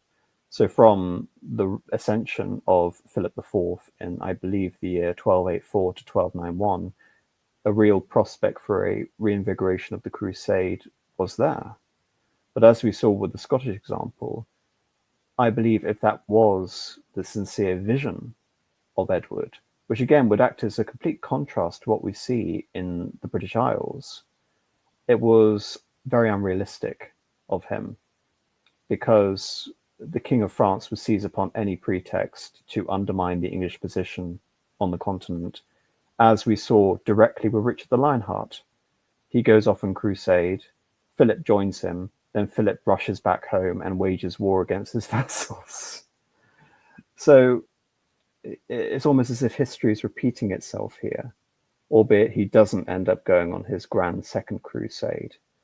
Now there's the second interpretation. I'd like to hear your views on both of these. The second interpretation is that the Renovatio Imperio, the great imperial renovation of Justinian, if it were to be applied to Edward I, it had to apply to the Angevin Empire. It had to apply to Normandy. It had to apply to Anjou. These were ancestral English domains which predated the Norman conquest in the case of Normandy and were the inception of the Plantagenet dynasty, as with Anjou. So Gascony would essentially be the bedrock for a restoration of these territories in terms of an inevitable war with France. The reason why it's so difficult to see this, we see the results of this, the results of the contradictions in the Treaty of Paris in 1259, which is the 100 Years' War, and the Treaty of Brittany, which will cede a massively expanded Gascony to Edward III at the height of his power around the year 1360, so around 70, 80 years after this time period. But throughout the entirety of his reign, you can say Edward was on a bit of a back foot regarding his French conquests. Philip IV had forfeited the realm as a result of the piracy pretext, and it was almost remarkable in a way that by 1303, Edward was able to achieve a form of diplomatic victory, assuming the status quo ante bellum, and the fact also that territory wasn't lost under Edward II or Edward III, it was only built upon, and we see significant gains in France, and of course under Henry V, France would come into the possession entirely of England for a very brief moment, and Henry VI will be recognized as both King of France and King of England legally. So all of these contradictions exist in the fact that Edward is having to deal with the disastrous legacy of his grandfather and his father. So how do you view this, Nathan? Do you see this as imperial restoration or deference, fealty for the sake of a ultimate crusade that never materialized? Well, I think personally, just to bolster the point on if it could be an imperial vision, is that not only is there a Plantagenet empire to restore, but as we were mentioning, Magnus Maximus in the Geoffrey's History of the Kings of Britain founds Brittany, establishes a kingdom, Armorica, and this is the north of France. And then Arthur later on conquers the whole of France. So it becomes part of that Arthurian empire, which he's already leaning into with Wales and Scotland. So you could see it as a natural extension of that legend that he's writing in his own history.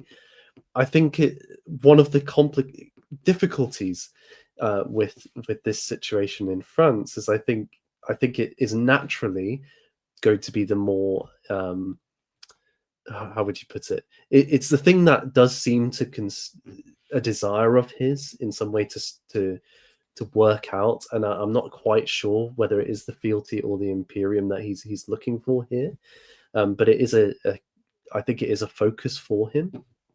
But the Scottish situation just seems to rumble on and distract away from any serious attempt to do more in France. The failure of Surrey to deal with William Wallace demands more troops going north, You see, I think it's the one can't be understood without the other.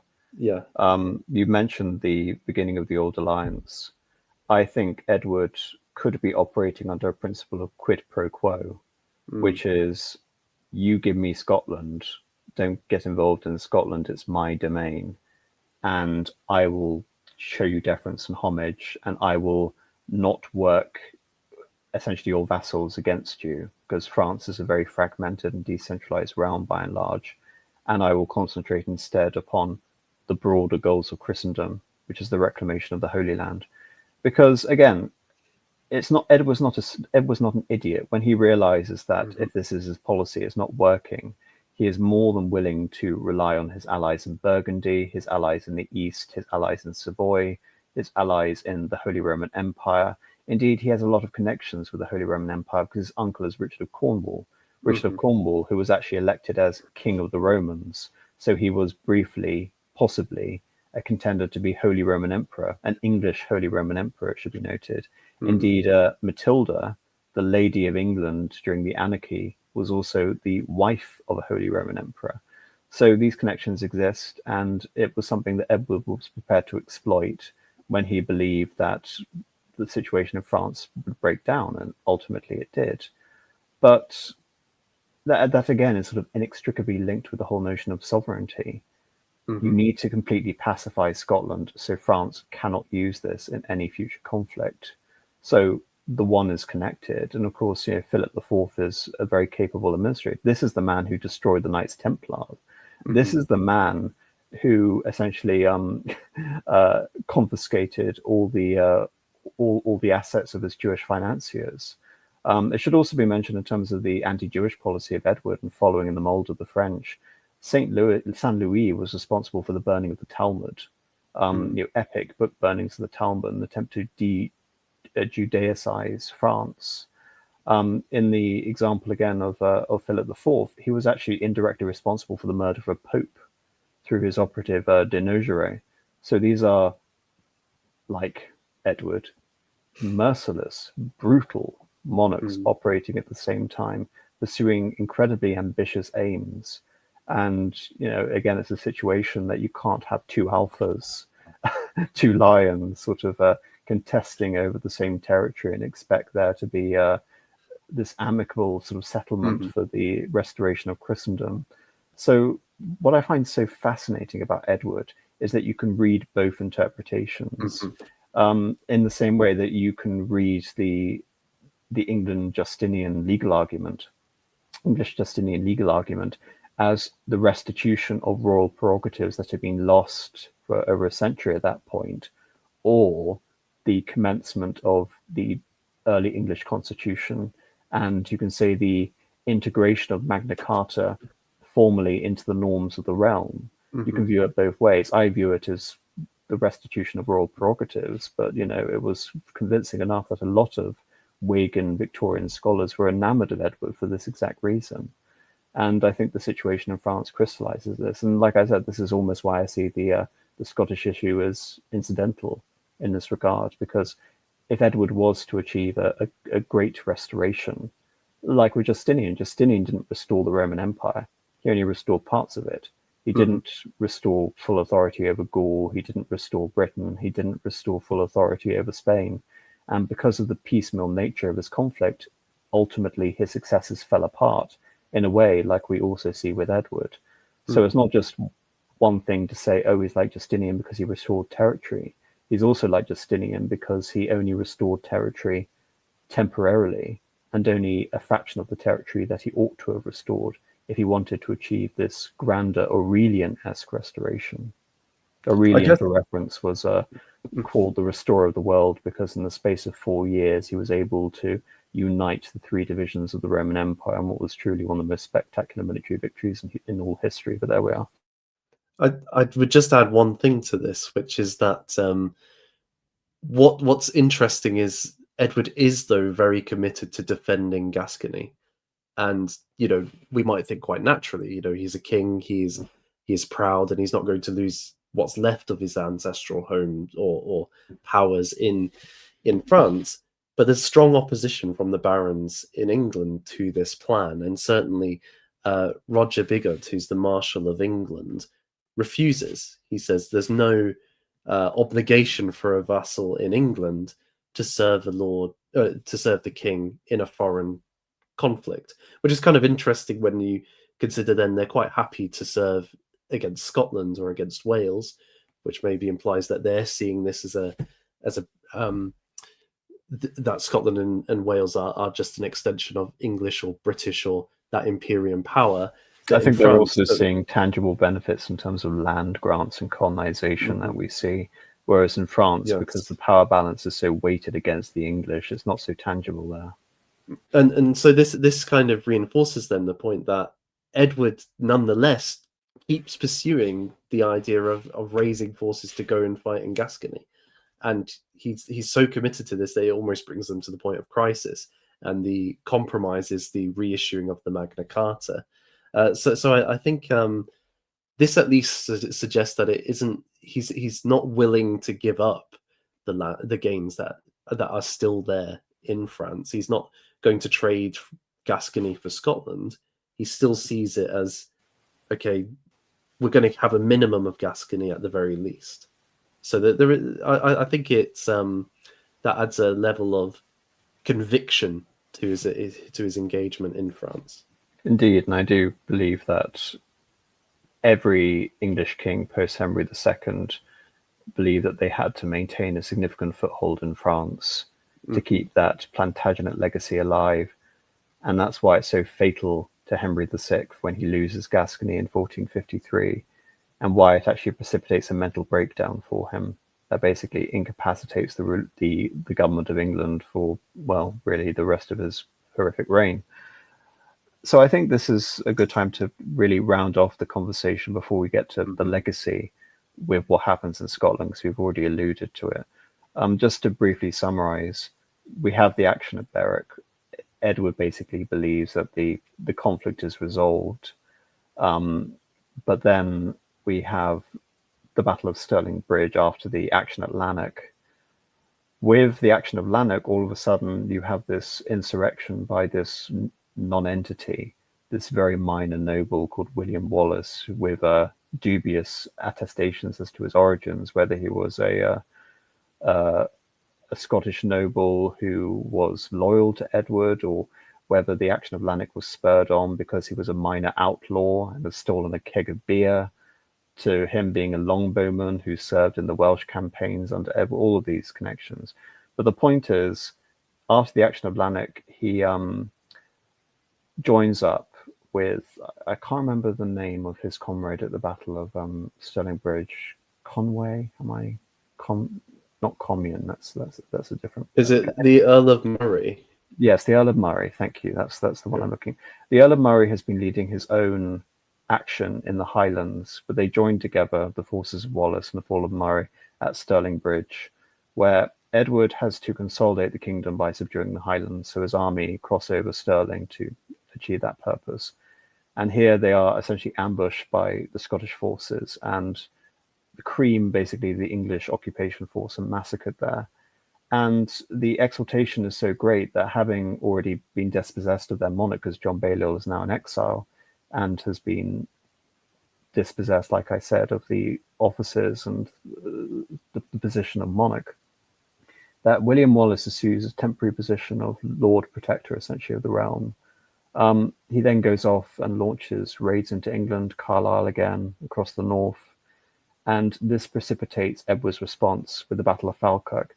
It's interesting how Edward is such a constant sort of war leader, but he's only ever fought 3 pitched battles in terms of how costly and risky they are. It's always consolidated campaigns in terms of skirmishes, raids, building fortifications, but it's really Lewis, Evesham, and Falkirk. And at Falkirk, he defeats the Scottish decisively. He also is able to exploit the fact that the Scottish nobility are completely divided and owe no particular loyalty to William Wallace because he is not a king. He's basically a inexplicably successful minor noble. And after the Battle of Falkirk, you have this interim where the lordship of Scotland is held by two men, John Camion and Robert the Bruce, the main contender for the throne. And it's almost an impossible situation because these are the two great rivals in Scotland. And it ends with Robert the Bruce murdering John Camion in a chapel, which results in his excommunication. But thereafter, William Wallace, by the way, it should be noted, I have the image up here, suffers the same fate as Dafydd ap Gruffudd. He is betrayed, having basically served as a diplomat after he had been dispossessed from essentially his guardianship of Scotland. He serves as a diplomat, but then is betrayed by a knight, I believe his name is Demented. And he is sent off to England to face justice, and he is hung, drawn, and quartered. And this is the moment that was immortalized, for better or worse, by Braveheart. Ignoring the fact, of course, that in Braveheart it's implied that Edward III was the bastard son of William Wallace, and Edward died before William Wallace did, which is not true. You could hear his cries from the scaffold, right? Yes, while he died, Yeah. Edward died just before Mel Gibson shouted freedom, if I recall. That's right, yeah. Yes, exactly. So ignoring all that, it nevertheless has failed to defrock William Wallace, and say, for example, the same way he was able to defrock John Balliol. Mm-hmm. He has created a motivating factor behind the cause of the Bruce, and the Bruce spends the next decade, really up until Bannockburn, consolidating his position in Scotland and his de facto reign over Scotland. And even though we have the Battle of Falkirk, which, if I recall, is in 1298, really the rest of the reign, 9 years, is failing to deal successfully with the situation in Scotland. Mm-hmm. Scotland is not conquered like Wales. The Welsh rebellions are put down. The Welsh leaders are killed. There will be future Welsh rebellions, most notably during the reign of Henry IV at the beginning of the 15th century.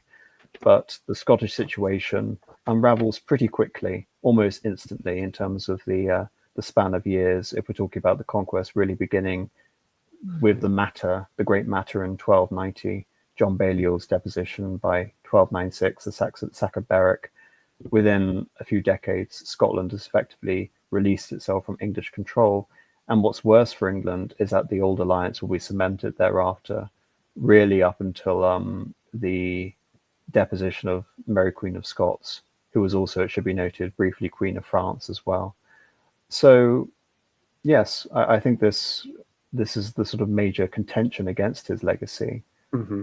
In the same way that we see Henry V, for whatever glories Henry V or Edward III were able to achieve, Edward III's legacy unraveled almost completely during his lifetime.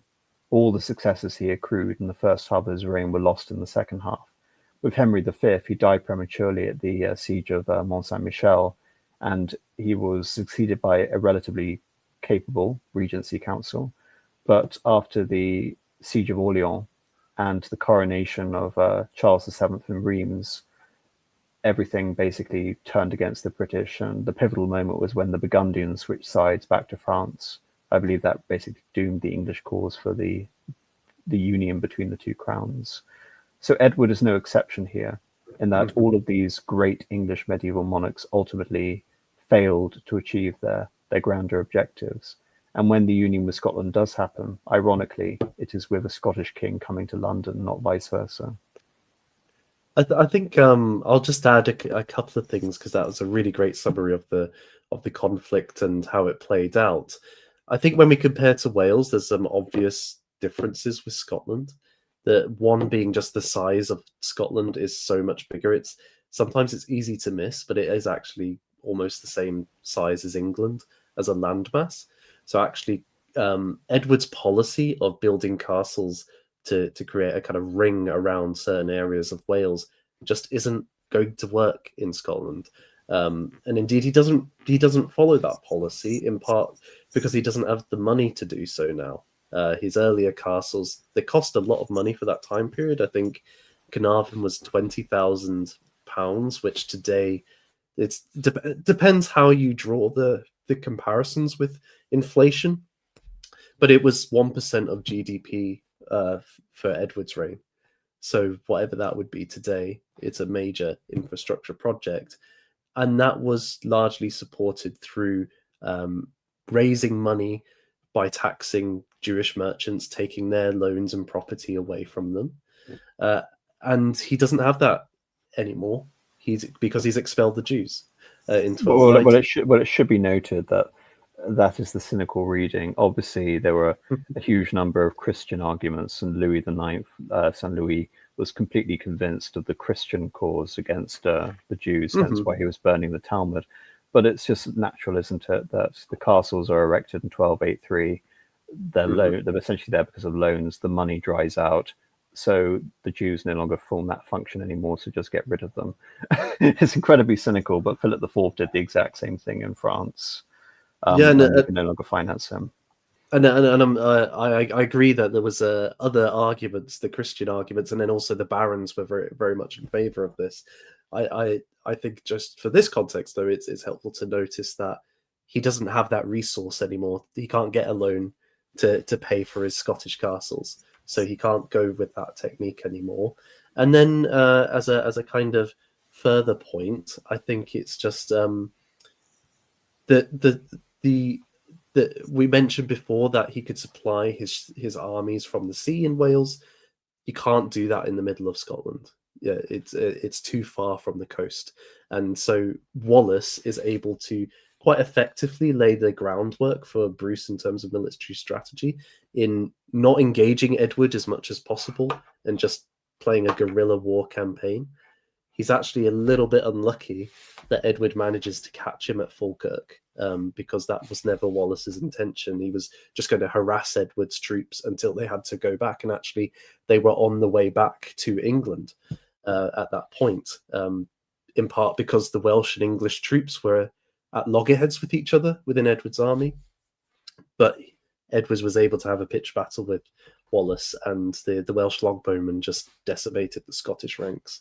So I think Bruce very much saw that of what Wallace had achieved militarily, and given the nature of Scotland's landscape, it was almost impossible to really to conquer it in the way he was able to Wales.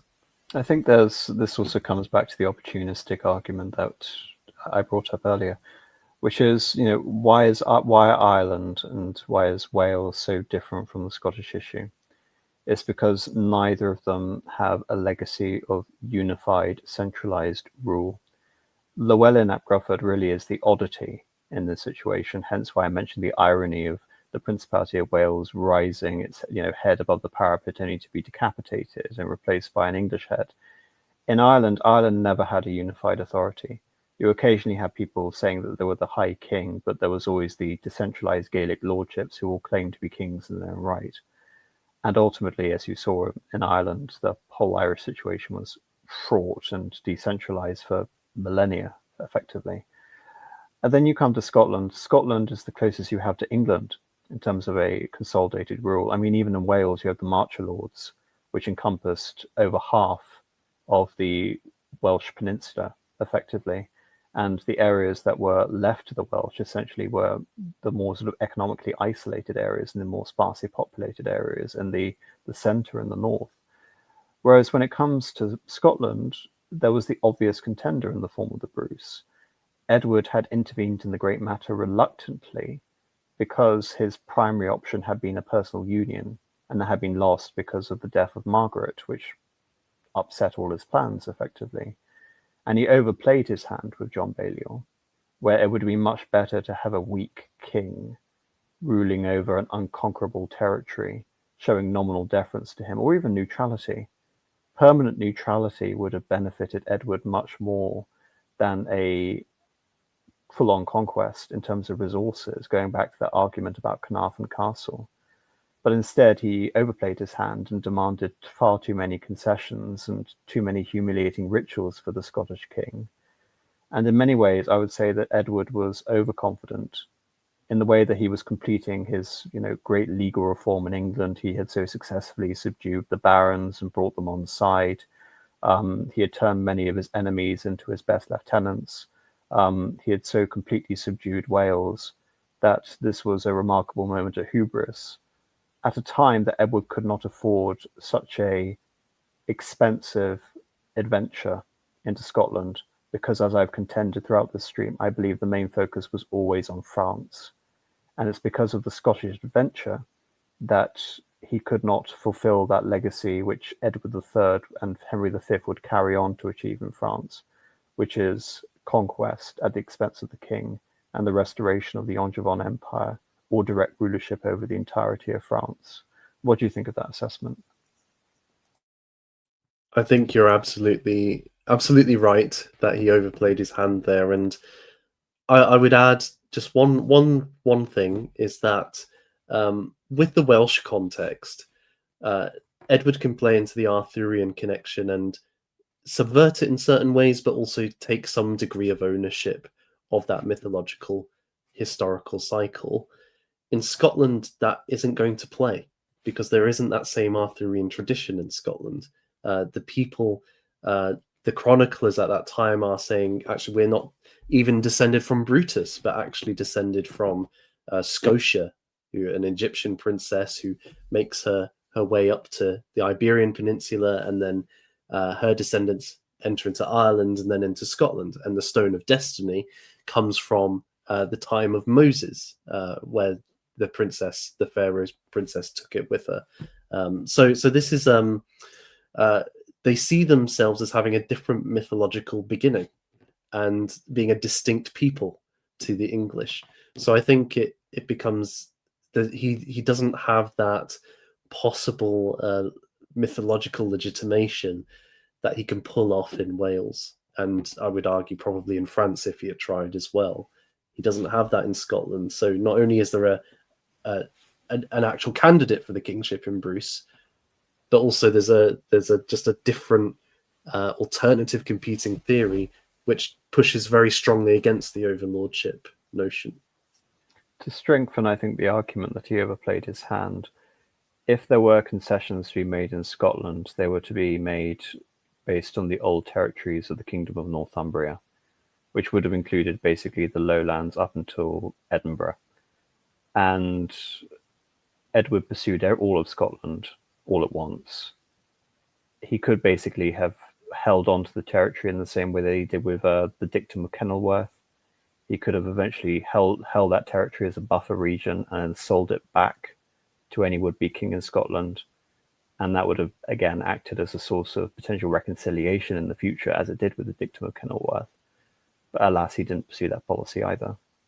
I mean, I think on the other side of that is that ever since David I, actually, there's always been a Scottish ambition to conquer the whole of Northumberland. Indeed, he was the Duke of Cumberland under Henry I, and so David had always seen it as his right to take more land south, and he was stopped at the Battle of the Standard, and so William the Lion repeats this and is then humiliated by Henry II in that process too. So while I understand from Edward's point of view, maybe taking up to Edinburgh would have been a more sensible policy, in actuality, I think any Scottish king would feel, just as Edward feels an impulse towards France, and every Plantagenet does, so every Scottish king would feel the impulse to try and move, not only reclaim that lowland area, but take beyond Berwick down to Newcastle in the process. So it's never, I don't think you could ever have that compromise confidently. So we've already alluded to this, but I wanted to use this as a cap-off for the legacy of Edward in a more sort of a conceptual sense. I love this image. You've already alluded to the provenance of it. I've said the Winchester Round Table is circa 1290. Well, this is misleading actually in a couple of respects. The conception of it as a round table, the name is circa 1290. The actual disc that hangs on in the cathedral is much older.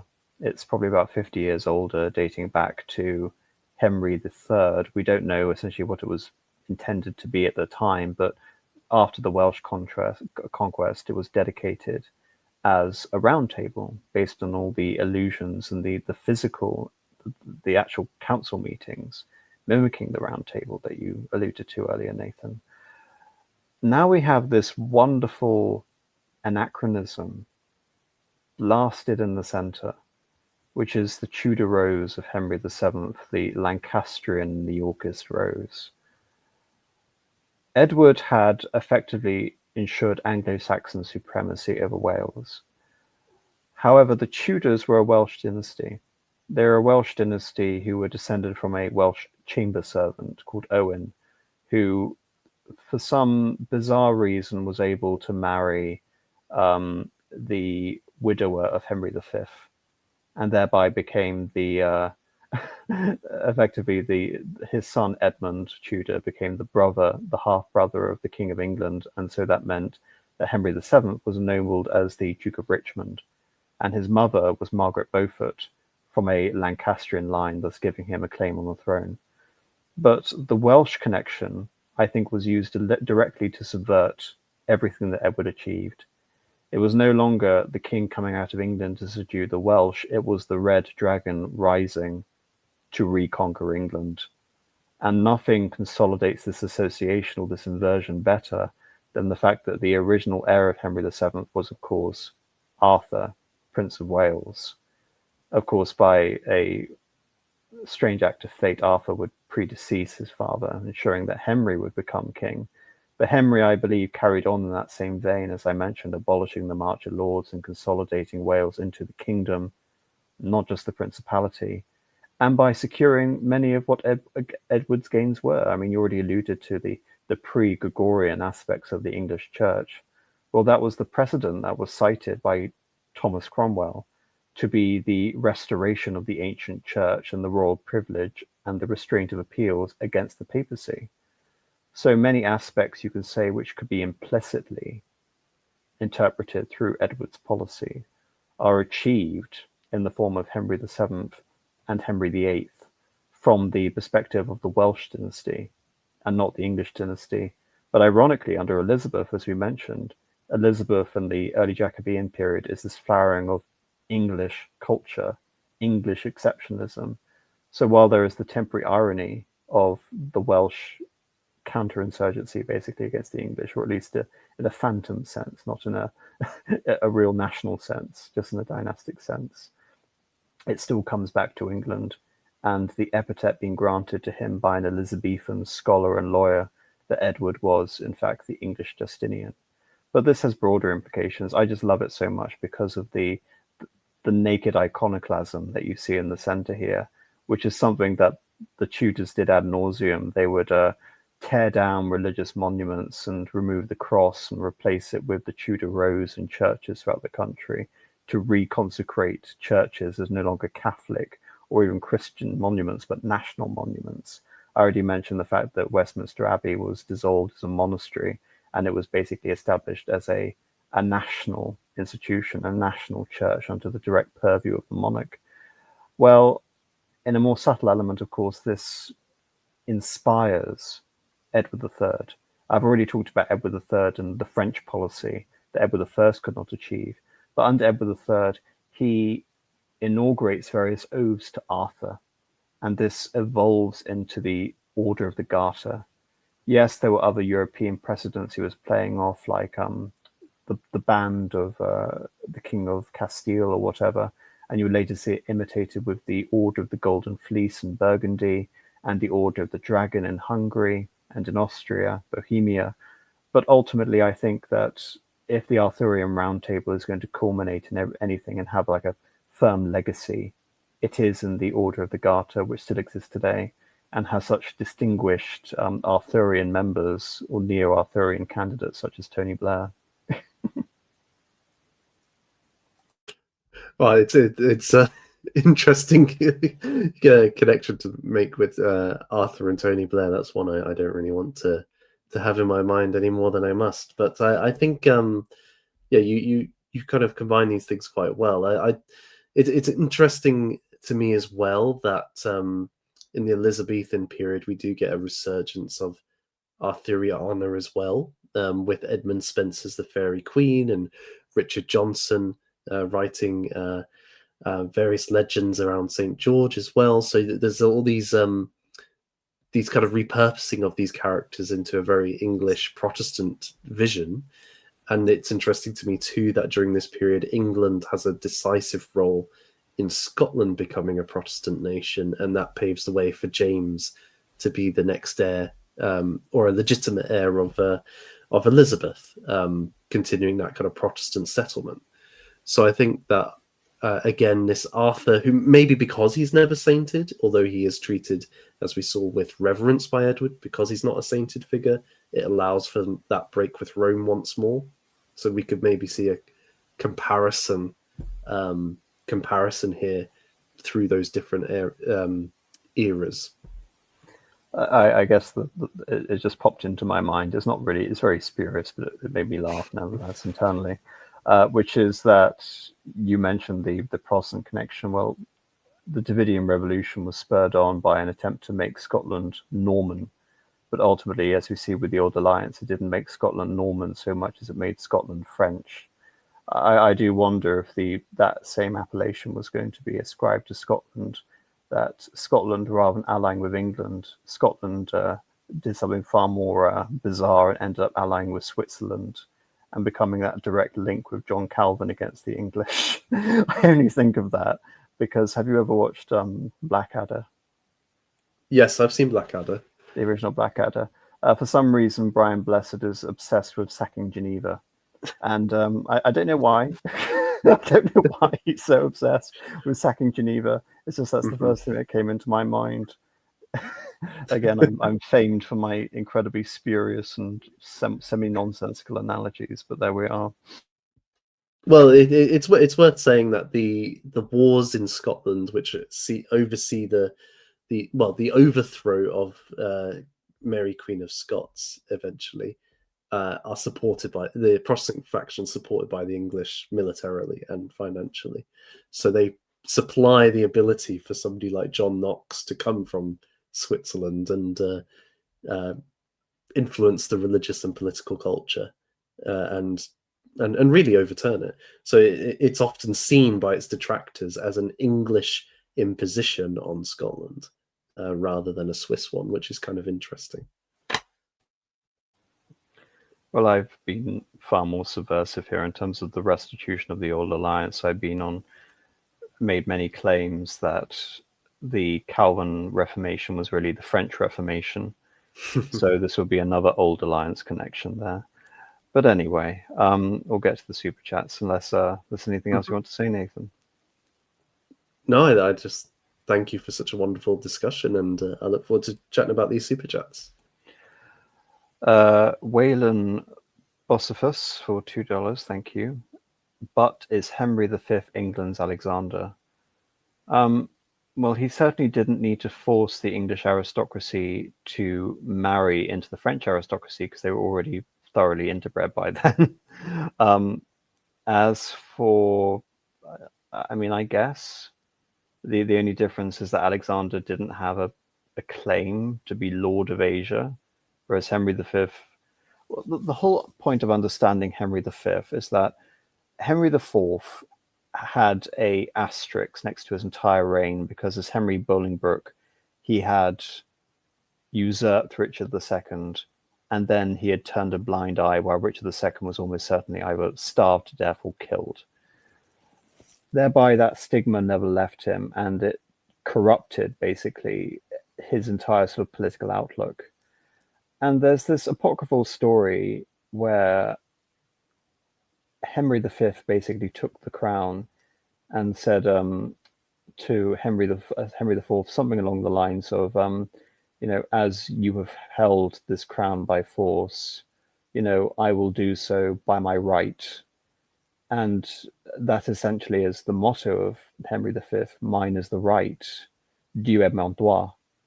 And when he goes over to France, he has a far more spurious claim to be King of France than Edward III had, who you could say was the closest living male descendant of the Capetians, unlike the Valois dynasty. But Henry V embodies that, you can say, fake legitimacy, that yes, I may be the result of the usurpation, but I don't care. It is my right. I'm going to assert that I am the king, and not only am I the king of England, I have the rights of every other English monarch to possession over France. And so it forms part of a consistent policy which unites the English nobility, and it achieves wonders. Yes, I would argue it's because the Burgundians enabled it, but the Burgundians didn't enable Agincourt, which is one of the most remarkable military victories in all human history, which I don't think Henry V could have possibly believed at the time, that the cream of the French aristocracy was essentially massacred by a smaller army of English longbowmen. So in that whole political sense, I don't really think it exists. I think Alexander was driven for different reasons, but there is a kernel in Alexander which also exists in Henry V, in that he was using the Greeks in alliance as the Macedonians with their hegemonic authority against the Persians to, as I alluded to earlier, in order to ensure stability at home and incite foreign quarrels abroad. What do you think, Nathan? Yeah, I think that's a good parallel to draw between the two. I guess in terms of imperial ambition, I was wondering if maybe we need to look outside the medieval and towards the British Empire, whether there's figures in that who would be more similar to Alexander in their scope. What would you think about that? I mean, I can't really think of any. When you tend to have figures later in English history, they tend to be adventurers. You might have a Xenophon, but not an Alexander. Well, what about like a Cecil Rhodes character? I see him more as a Xenophon. I see him more as a man stuck in the wilderness in foreign parts, trying to make the foreign less so, effectively. I don't see him as because he wasn't actually very successful as a conqueror, it should be mentioned. His biggest claim to fame was the Jameson raid, which not only was a complete disaster, but it precipitated what was then one of the most horrific conflicts of British history up to that point, which was the Second Boer War. Alex Roberts 3634 for $10. Thank you. Lotus Eater series on Henry II, Eleanor of Aquitaine, William Marshall, Richard and John was really good. Real shame Richard didn't have a son. Well, that's wonderful. As for Richard not having a son, obviously there have been lingering questions about his sexuality. As for whether I think it would have changed much, this is something I've been grappling with. Primogeniture wasn't an established feature early in the medieval period, as people seem to think it was. The early precedent for English and French kings was to make their sons rulers during their lifetimes so that they would inherit, not that the eldest son would inherit. Indeed, what happened by the time of Edward was that before the French prince, the eldest prince, assumed the position of Dauphin, which, if I'm going to be really, really sort of pedantic about this, it was only a title given because the province of the Dauphin was sold to France in the middle of the 14th century. That before then, the title of the first prince was primogenitus, the firstborn. And this only really becomes established at the end of the 13th century. During the 12th century, John, for example, had a contested legitimacy with his nephew. I can't remember his name off the top of my head. Arthur of Brittany. Arthur of Brittany, thank you. Again, that's very appropriate. No wonder you remember that name. Yeah. Even if Richard had a son, John, I think, would have still attempted to hold on to the throne. And indeed, Eleanor of Aquitaine and John were in many ways ruling England de facto in their stead anyway. Well, so sorry, AM, I interrupted you there. No, continue. Well, I was just going to add as well, we have an example of Edward, who has a son, Edward II, and we haven't touched on it very much, but Edward II is not the man that Edward I is by any stretch of the imagination, and is unable to, however we want to frame it, he is unable to maintain the gains in Scotland, for example, that Edward may have secured. And he's not as successful at keeping the political stability as Edward was. So I think even if you have a son, I think the kind of difficulty with primogeniture, which you're getting at, is you can't guarantee that by any stretch, no matter how well you raise your son, that they're going to be as good as you if you're one of these great men who can forge a path in history. And it should also be noted that that same argument applied directly to Edward. Mm-hmm. Everyone essentially underestimated Edward. There was no real inclination of meteoric success that Edward would achieve in the first 20 years of his reign. So yeah, it's not just a magic wand that a good king has a son, because Edward II was a weak king, but his son was a strong king. So and remember too, Richard himself rebelled against Henry II, right? Yes, exactly. So he was the kind of son you might actually want, and he's ending up causing instability in the realm. So it's not a guarantee of success. Indeed. James for £2. Simeon the Great have been East Rome's Charlemagne. Translation: Simeon the Great was the Eastern Roman Charlemagne, I think. No, because Bulgaria didn't replace Byzantium. You're lucky that I know who you're talking about, to be honest. Simeon the Great was a Tsar of Bulgaria. The reason he's significant is because at Plovdiv he basically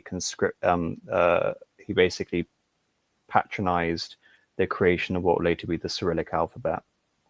Ironically, Saint Cyril and Saint Methodius aren't responsible for the Cyrillic alphabet. They were responsible for the Glagolithic alphabet, but it was later attributed to them through Simeon. Yes, there was possibly a time, I think if I recall, what was it, the early 10th century, that Bulgaria could have taken over Constantinople, but they never did. They were destroyed by the Russians and by Basil the Bulgar Slayer, so no. Rong Tao Wu for 7 to 10 for $10. Hope Nathan Hood is feeling better. Glad you could be with us today, and I very much echo those sentiments wholeheartedly. Well, thank you, and I am feeling a lot better, and it's been a real pleasure to be on the channel with you again. Gan Chale for €5. Was it inevitable that England became the hegemon of Britain and Ireland? No, as we've been at pains to say. Just fundamentally, there's actually very little reason economically for England to take over Scotland and Wales, less so Ireland, because Ireland, at least when you have a good climate, it could be a very sort of prosperous province in some parts, in areas like Connaught. That's why the Romans didn't bother. The Romans never conquered those regions because they thought it was just expending resources that could be better allocated elsewhere. As far as I hate to say it, but this is where Game of Thrones is actually quite instructive. There's a reason they didn't conquer the lands beyond the wall, which is just a surrogate for Hadrian's Wall. It's because there's nothing there in terms of the Roman mindset. I hate to say it, Nathan, but in the times where the climate was much cooler, it was just forested tundra to the Romans. And as you mentioned with Berwick, Berwick is right on the border, but the Scottish didn't even have towns, so it's sparsely populated and almost impossible to counter an insurgency. So the question is no, the English simply do not have the reason to do so. And when the Act of Union did occur in 1707, it was partly because the Scottish state had bankrupted itself with the Darien scheme. So they were trying to buy into the British Empire, funnily enough. But that's one argument that could be made. So it's actually the opposite. The Scottish wanted in; they weren't conquered by the English. How do you think of my very scathing review that, Nathan?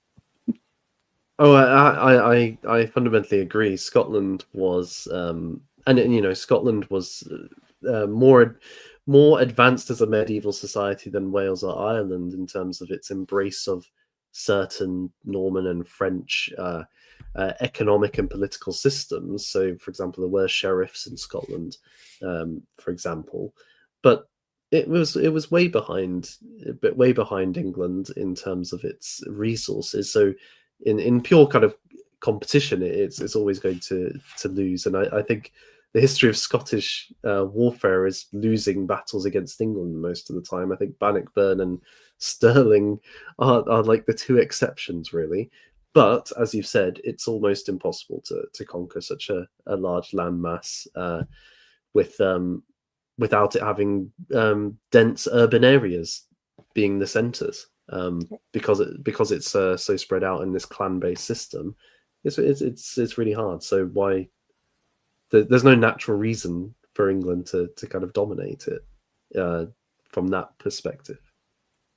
The one perspective is an imperial perspective, which is the naval rationale for it. You're having the fleet at Scarborough Flow, controlling the North Sea, but that again is very much a post hoc phenomenon. Control over the British Isles essentially means that the French can't intervene in your political affairs. But again, if the Scots aren't willing to purchase into that system, it becomes too costly to hold on to a hostile population. But that's the principal argument, and that's the argument essentially why Scotland has been so integral to the home fleet for so many centuries.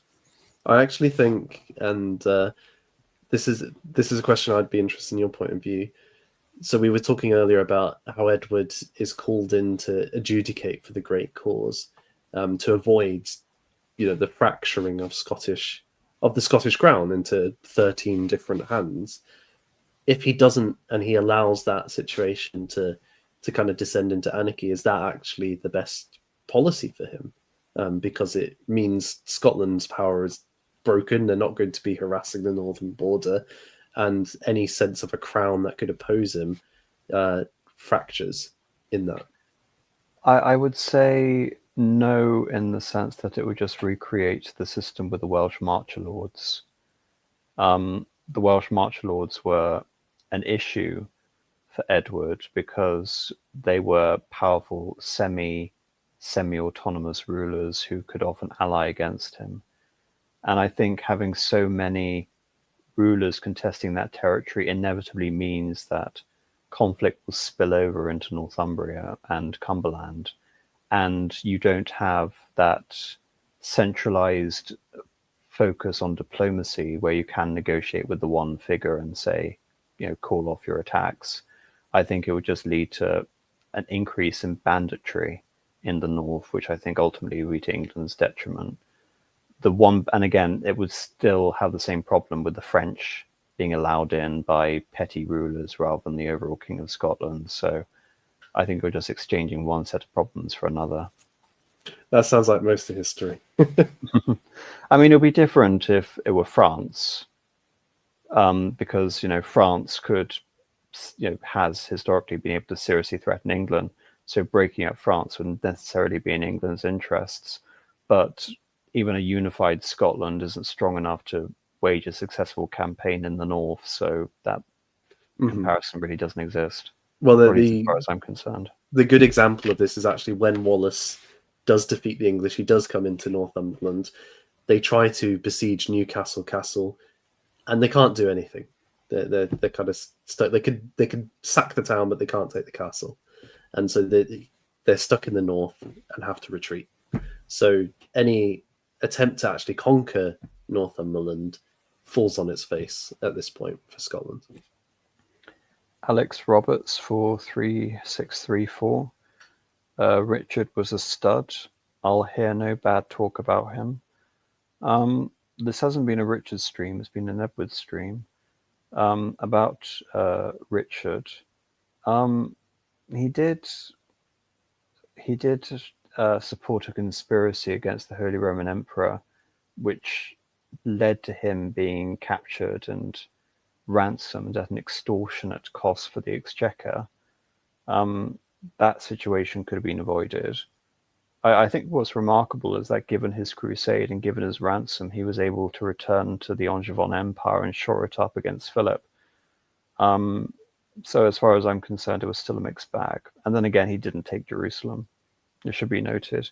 The Third Crusade was ultimately a limited success, and that established a consolidated kingdom of Acre.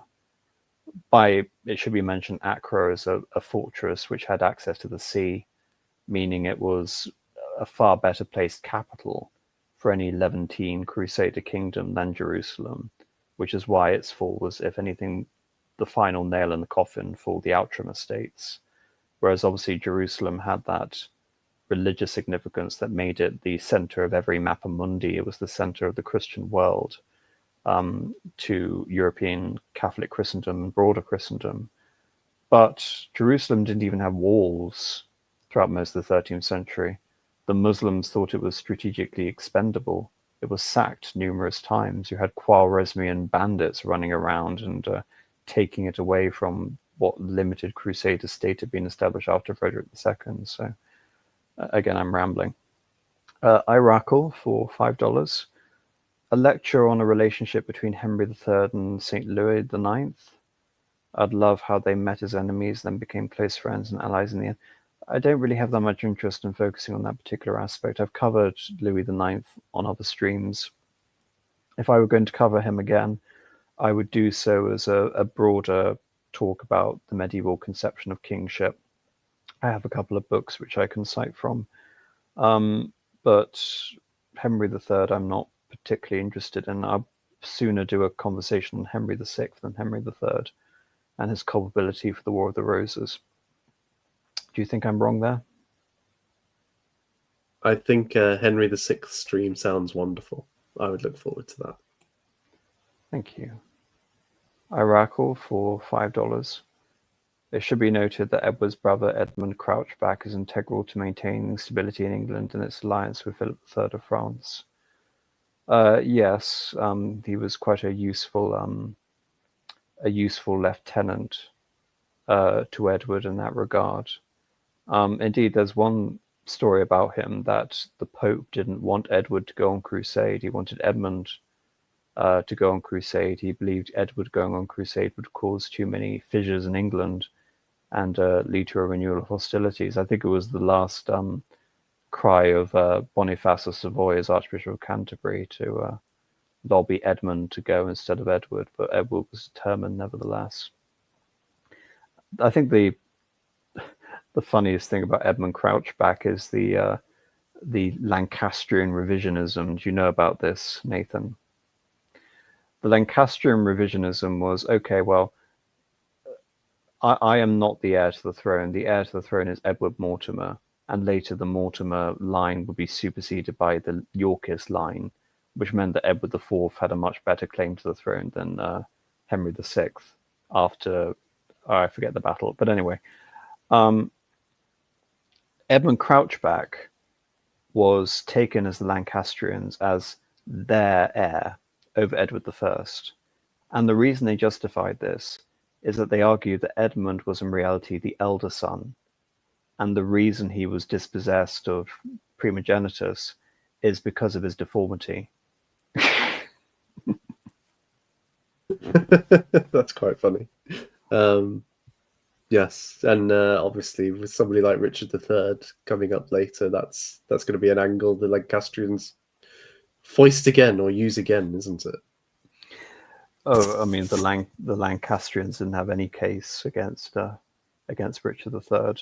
All of the royalty from the Tudor house comes from Elizabeth of York.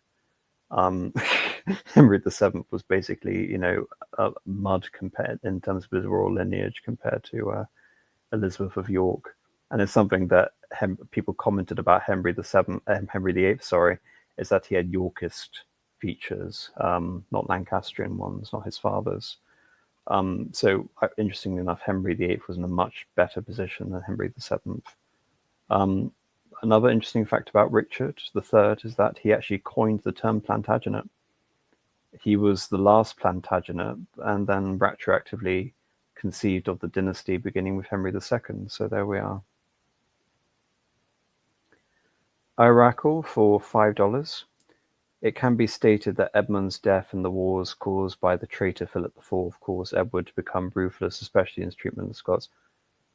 I've never seen that argument before. I think the traditional argument is that Eleanor of Castile death in 1290 was the thing basically holding his humanity together, albeit we've been at pains to explain such a nuanced view on Edward, and the fact that he wasn't so ruthless as exhibited by the culmination of his legal reforms just before the Scottish campaign. So I think that argument has been overplayed. But nevertheless, Nathan, do you think there's an argument to be made about Edmund's death? Possibly. I mean, the dates line up, don't they? It's in 1296 he dies. So I guess that would be a possibility. But I've definitely heard the what you've said lines up with what more historians have said, is that it was the death of his wife, who he seemed to dearly love. As far as I'm aware, Edward didn't have any illegitimate children, for example, which is yes, it was a very faithful Christian union. Mm-hmm. So I think that had a profound effect upon him. Her death, Eleanor's death. So are you just saying that Iraq, or because I've thought of the kingdom beyond the wall, and now I'm thinking of Game of Thrones, and I'm thinking of that ridiculous plot line in the show where my Sunday's death is the thing that causes Daenerys to go completely insane and napalm the entirety of King's Landing. Because that's basically that's the argument you presented. Edmund's death just causes Edward to go on a mad rampage in Berwick. Whereas, I mean, I understand that argument, but I think to me, I'm more persuaded that he's been influenced by Arthur, and he's just following what Imperial Britons do to the Scots. I think maybe a sense of loss helps bolster that, but I don't think it's the whole reason. Wrong Tao Wu AM, you mentioned it for $5. Thank you. You mentioned it as a partition of two nations, of France and England in the 100 Years' War. Then what is your view of the Angevin Empire? Part of the narrative, the meta-narrative about the 100 Years' War, is that it created the two nations, England and France. English wasn't used as the royal vernacular until Henry IV, at the beginning of the 15th century. Richard II was the last Plantagenet king to use French as the royal language of the court. It led to separation in that regard. Regarding the Treaty of Brittany, what's significant about that is that in 1359 or 1360, whenever it was signed, almost 100 years after the Treaty of Paris, is that it was a fief to be held by the King of England, the Lord of Aquitaine, outright. It wasn't a vassalage owed to the King of France, as we saw with Edward. So that reinforces the idea of separation. In terms of Henry V's conquest, it wasn't a separation so much, it was an incorporation of France into England. I hope that answers your question.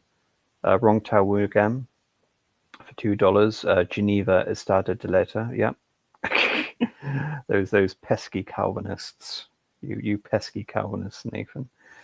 Anyway, Max Cataphract for $7 Canadian. Thank you. Great stream, AM. Edward is one of, if not my favorite king of England. Do you think if Edward II had been successful, the Isles would unite early? I don't think so. I think the systemic problems to deal with the Scottish conquest would have confounded any successful monarch, to be honest. Do you think that was possible, Nathan? I agree with you. I guess what I would say though is it's notable that Bruce only is able to really achieve his goals under Edward II and not during Edward I's reign. There's probably specific reasons for that, but I do think part of it is who is in charge. So whether or not it can ever be fully put out, there can be a degree of control maintained by a king like Edward I, as opposed to his son. I guess the question is, who is the real enemy, Edward I or the Balliol faction? Because that is the main point of consolidation. It's as much against Balliol as against the English.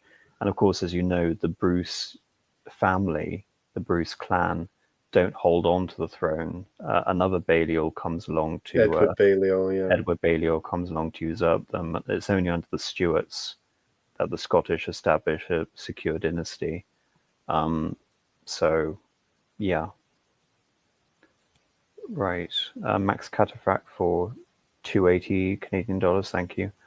Or would the Union have been broken under Henry IV? I'm not sure what you're talking about there, Max Cataphract, I'm afraid, so I can't answer that one. Iracle for $5, thank you. Crouchback is a corruption of crossback, referring to Edmund wearing a cross on his back in Crusade. Contemporaries described him as handsome. Well, that's one interpretation. That's certainly not the interpretation that Henry IV and the Lancastrian clerks put forward. That would have really confused things. It should also be noted that kings at the time seldom wrote anything. The information that we have from contemporaries is not particularly reliable. In fact, the sparse record we have of written documents penned by kings themselves has led to some people actually claiming that figures like Edward I were illiterate. So all of these things are be taken with a pinch of salt. But nevertheless, crossback is certainly an appellation that would have been given to him sympathetically if he were really the intended goal of the crusade rather than Edward. What do you think of that, Nathan? I think that's very plausible, and I'm reminded of actually an error which is featured in Arthurian stories, because there's a legend that Arthur carried an image of Mary into battle. Have you heard of this? Into one No. of his battles. It kind of comes from Nennius. So in is it a 9th century Welsh monk writing on the battles of Arthur. But it turns out that it's just a translation error, because I think the word for mirror or image is similar to shield. So there's this idea that he's carrying this image into battle, whereas actually it's an image on a shield potentially that he's carrying. So this kind of problem seems to crop up quite often in the transliteration of various sources during these periods. Brewboy, I'm reading the comments you want me to read. I still don't really understand the question you're saying. Whether there would have been supremacy over Scotland and fealty from the Scottish lords. No, I don't. I don't agree that paramountcy would have worked, because the incentives were just too strong for a French alliance, which lasted, just in terms of the strength of the French alliance. Mary of Guise ruled Scotland as regent throughout most of the early 16th century. She was the mother of Mary Queen of Scots. A French army came to assist the Scottish at the beginning of the reign of Elizabeth I. So, yeah, it was only really ended when they became the same kingdom. Yeah, some wrong tail was just reminding me about those comments. All right. I was going to ask you a question, Nathan, but I'm afraid I have completely forgotten what I was going to say. All right. Anything you would like to say before we go? I would just like to say, firstly, thank you for having me on and discussing Edward with you. I've really enjoyed it, and it's been a pleasure to share this not only with you but with everybody who's been watching and commenting. I really appreciate it. And just we reminder that I'm involved in running the Pendragon Foundation, which is committed to restoring, rebuilding, and preserving Britain's castles, including castles like Edward's. And so if you're interested, if you want to find out more, if you want to volunteer in these efforts, go to pendragon.foundation and you can see more about our vision for taking these places and making sure they're living places, that they have a secure future integrated with our communities. And we can do this in a voluntary and non-traditional way. And by that, I just mean outside of the mainstream institutions. So if you're committed to history, if you're committed to preserving it, check out pendragon.foundation. I like this argument. If you're a true Yorkist, such as myself, you have to abide by the fact that Edmund was beautiful. He was not the Crouchback. You're not going to historically, retroactively say he was deformed just so you can form a tenuous link to become and justify your usurpation. No, I see you, you dastardly, insidious Lancastrians. I see you. Anyway, good night, everyone. Good night. Bye.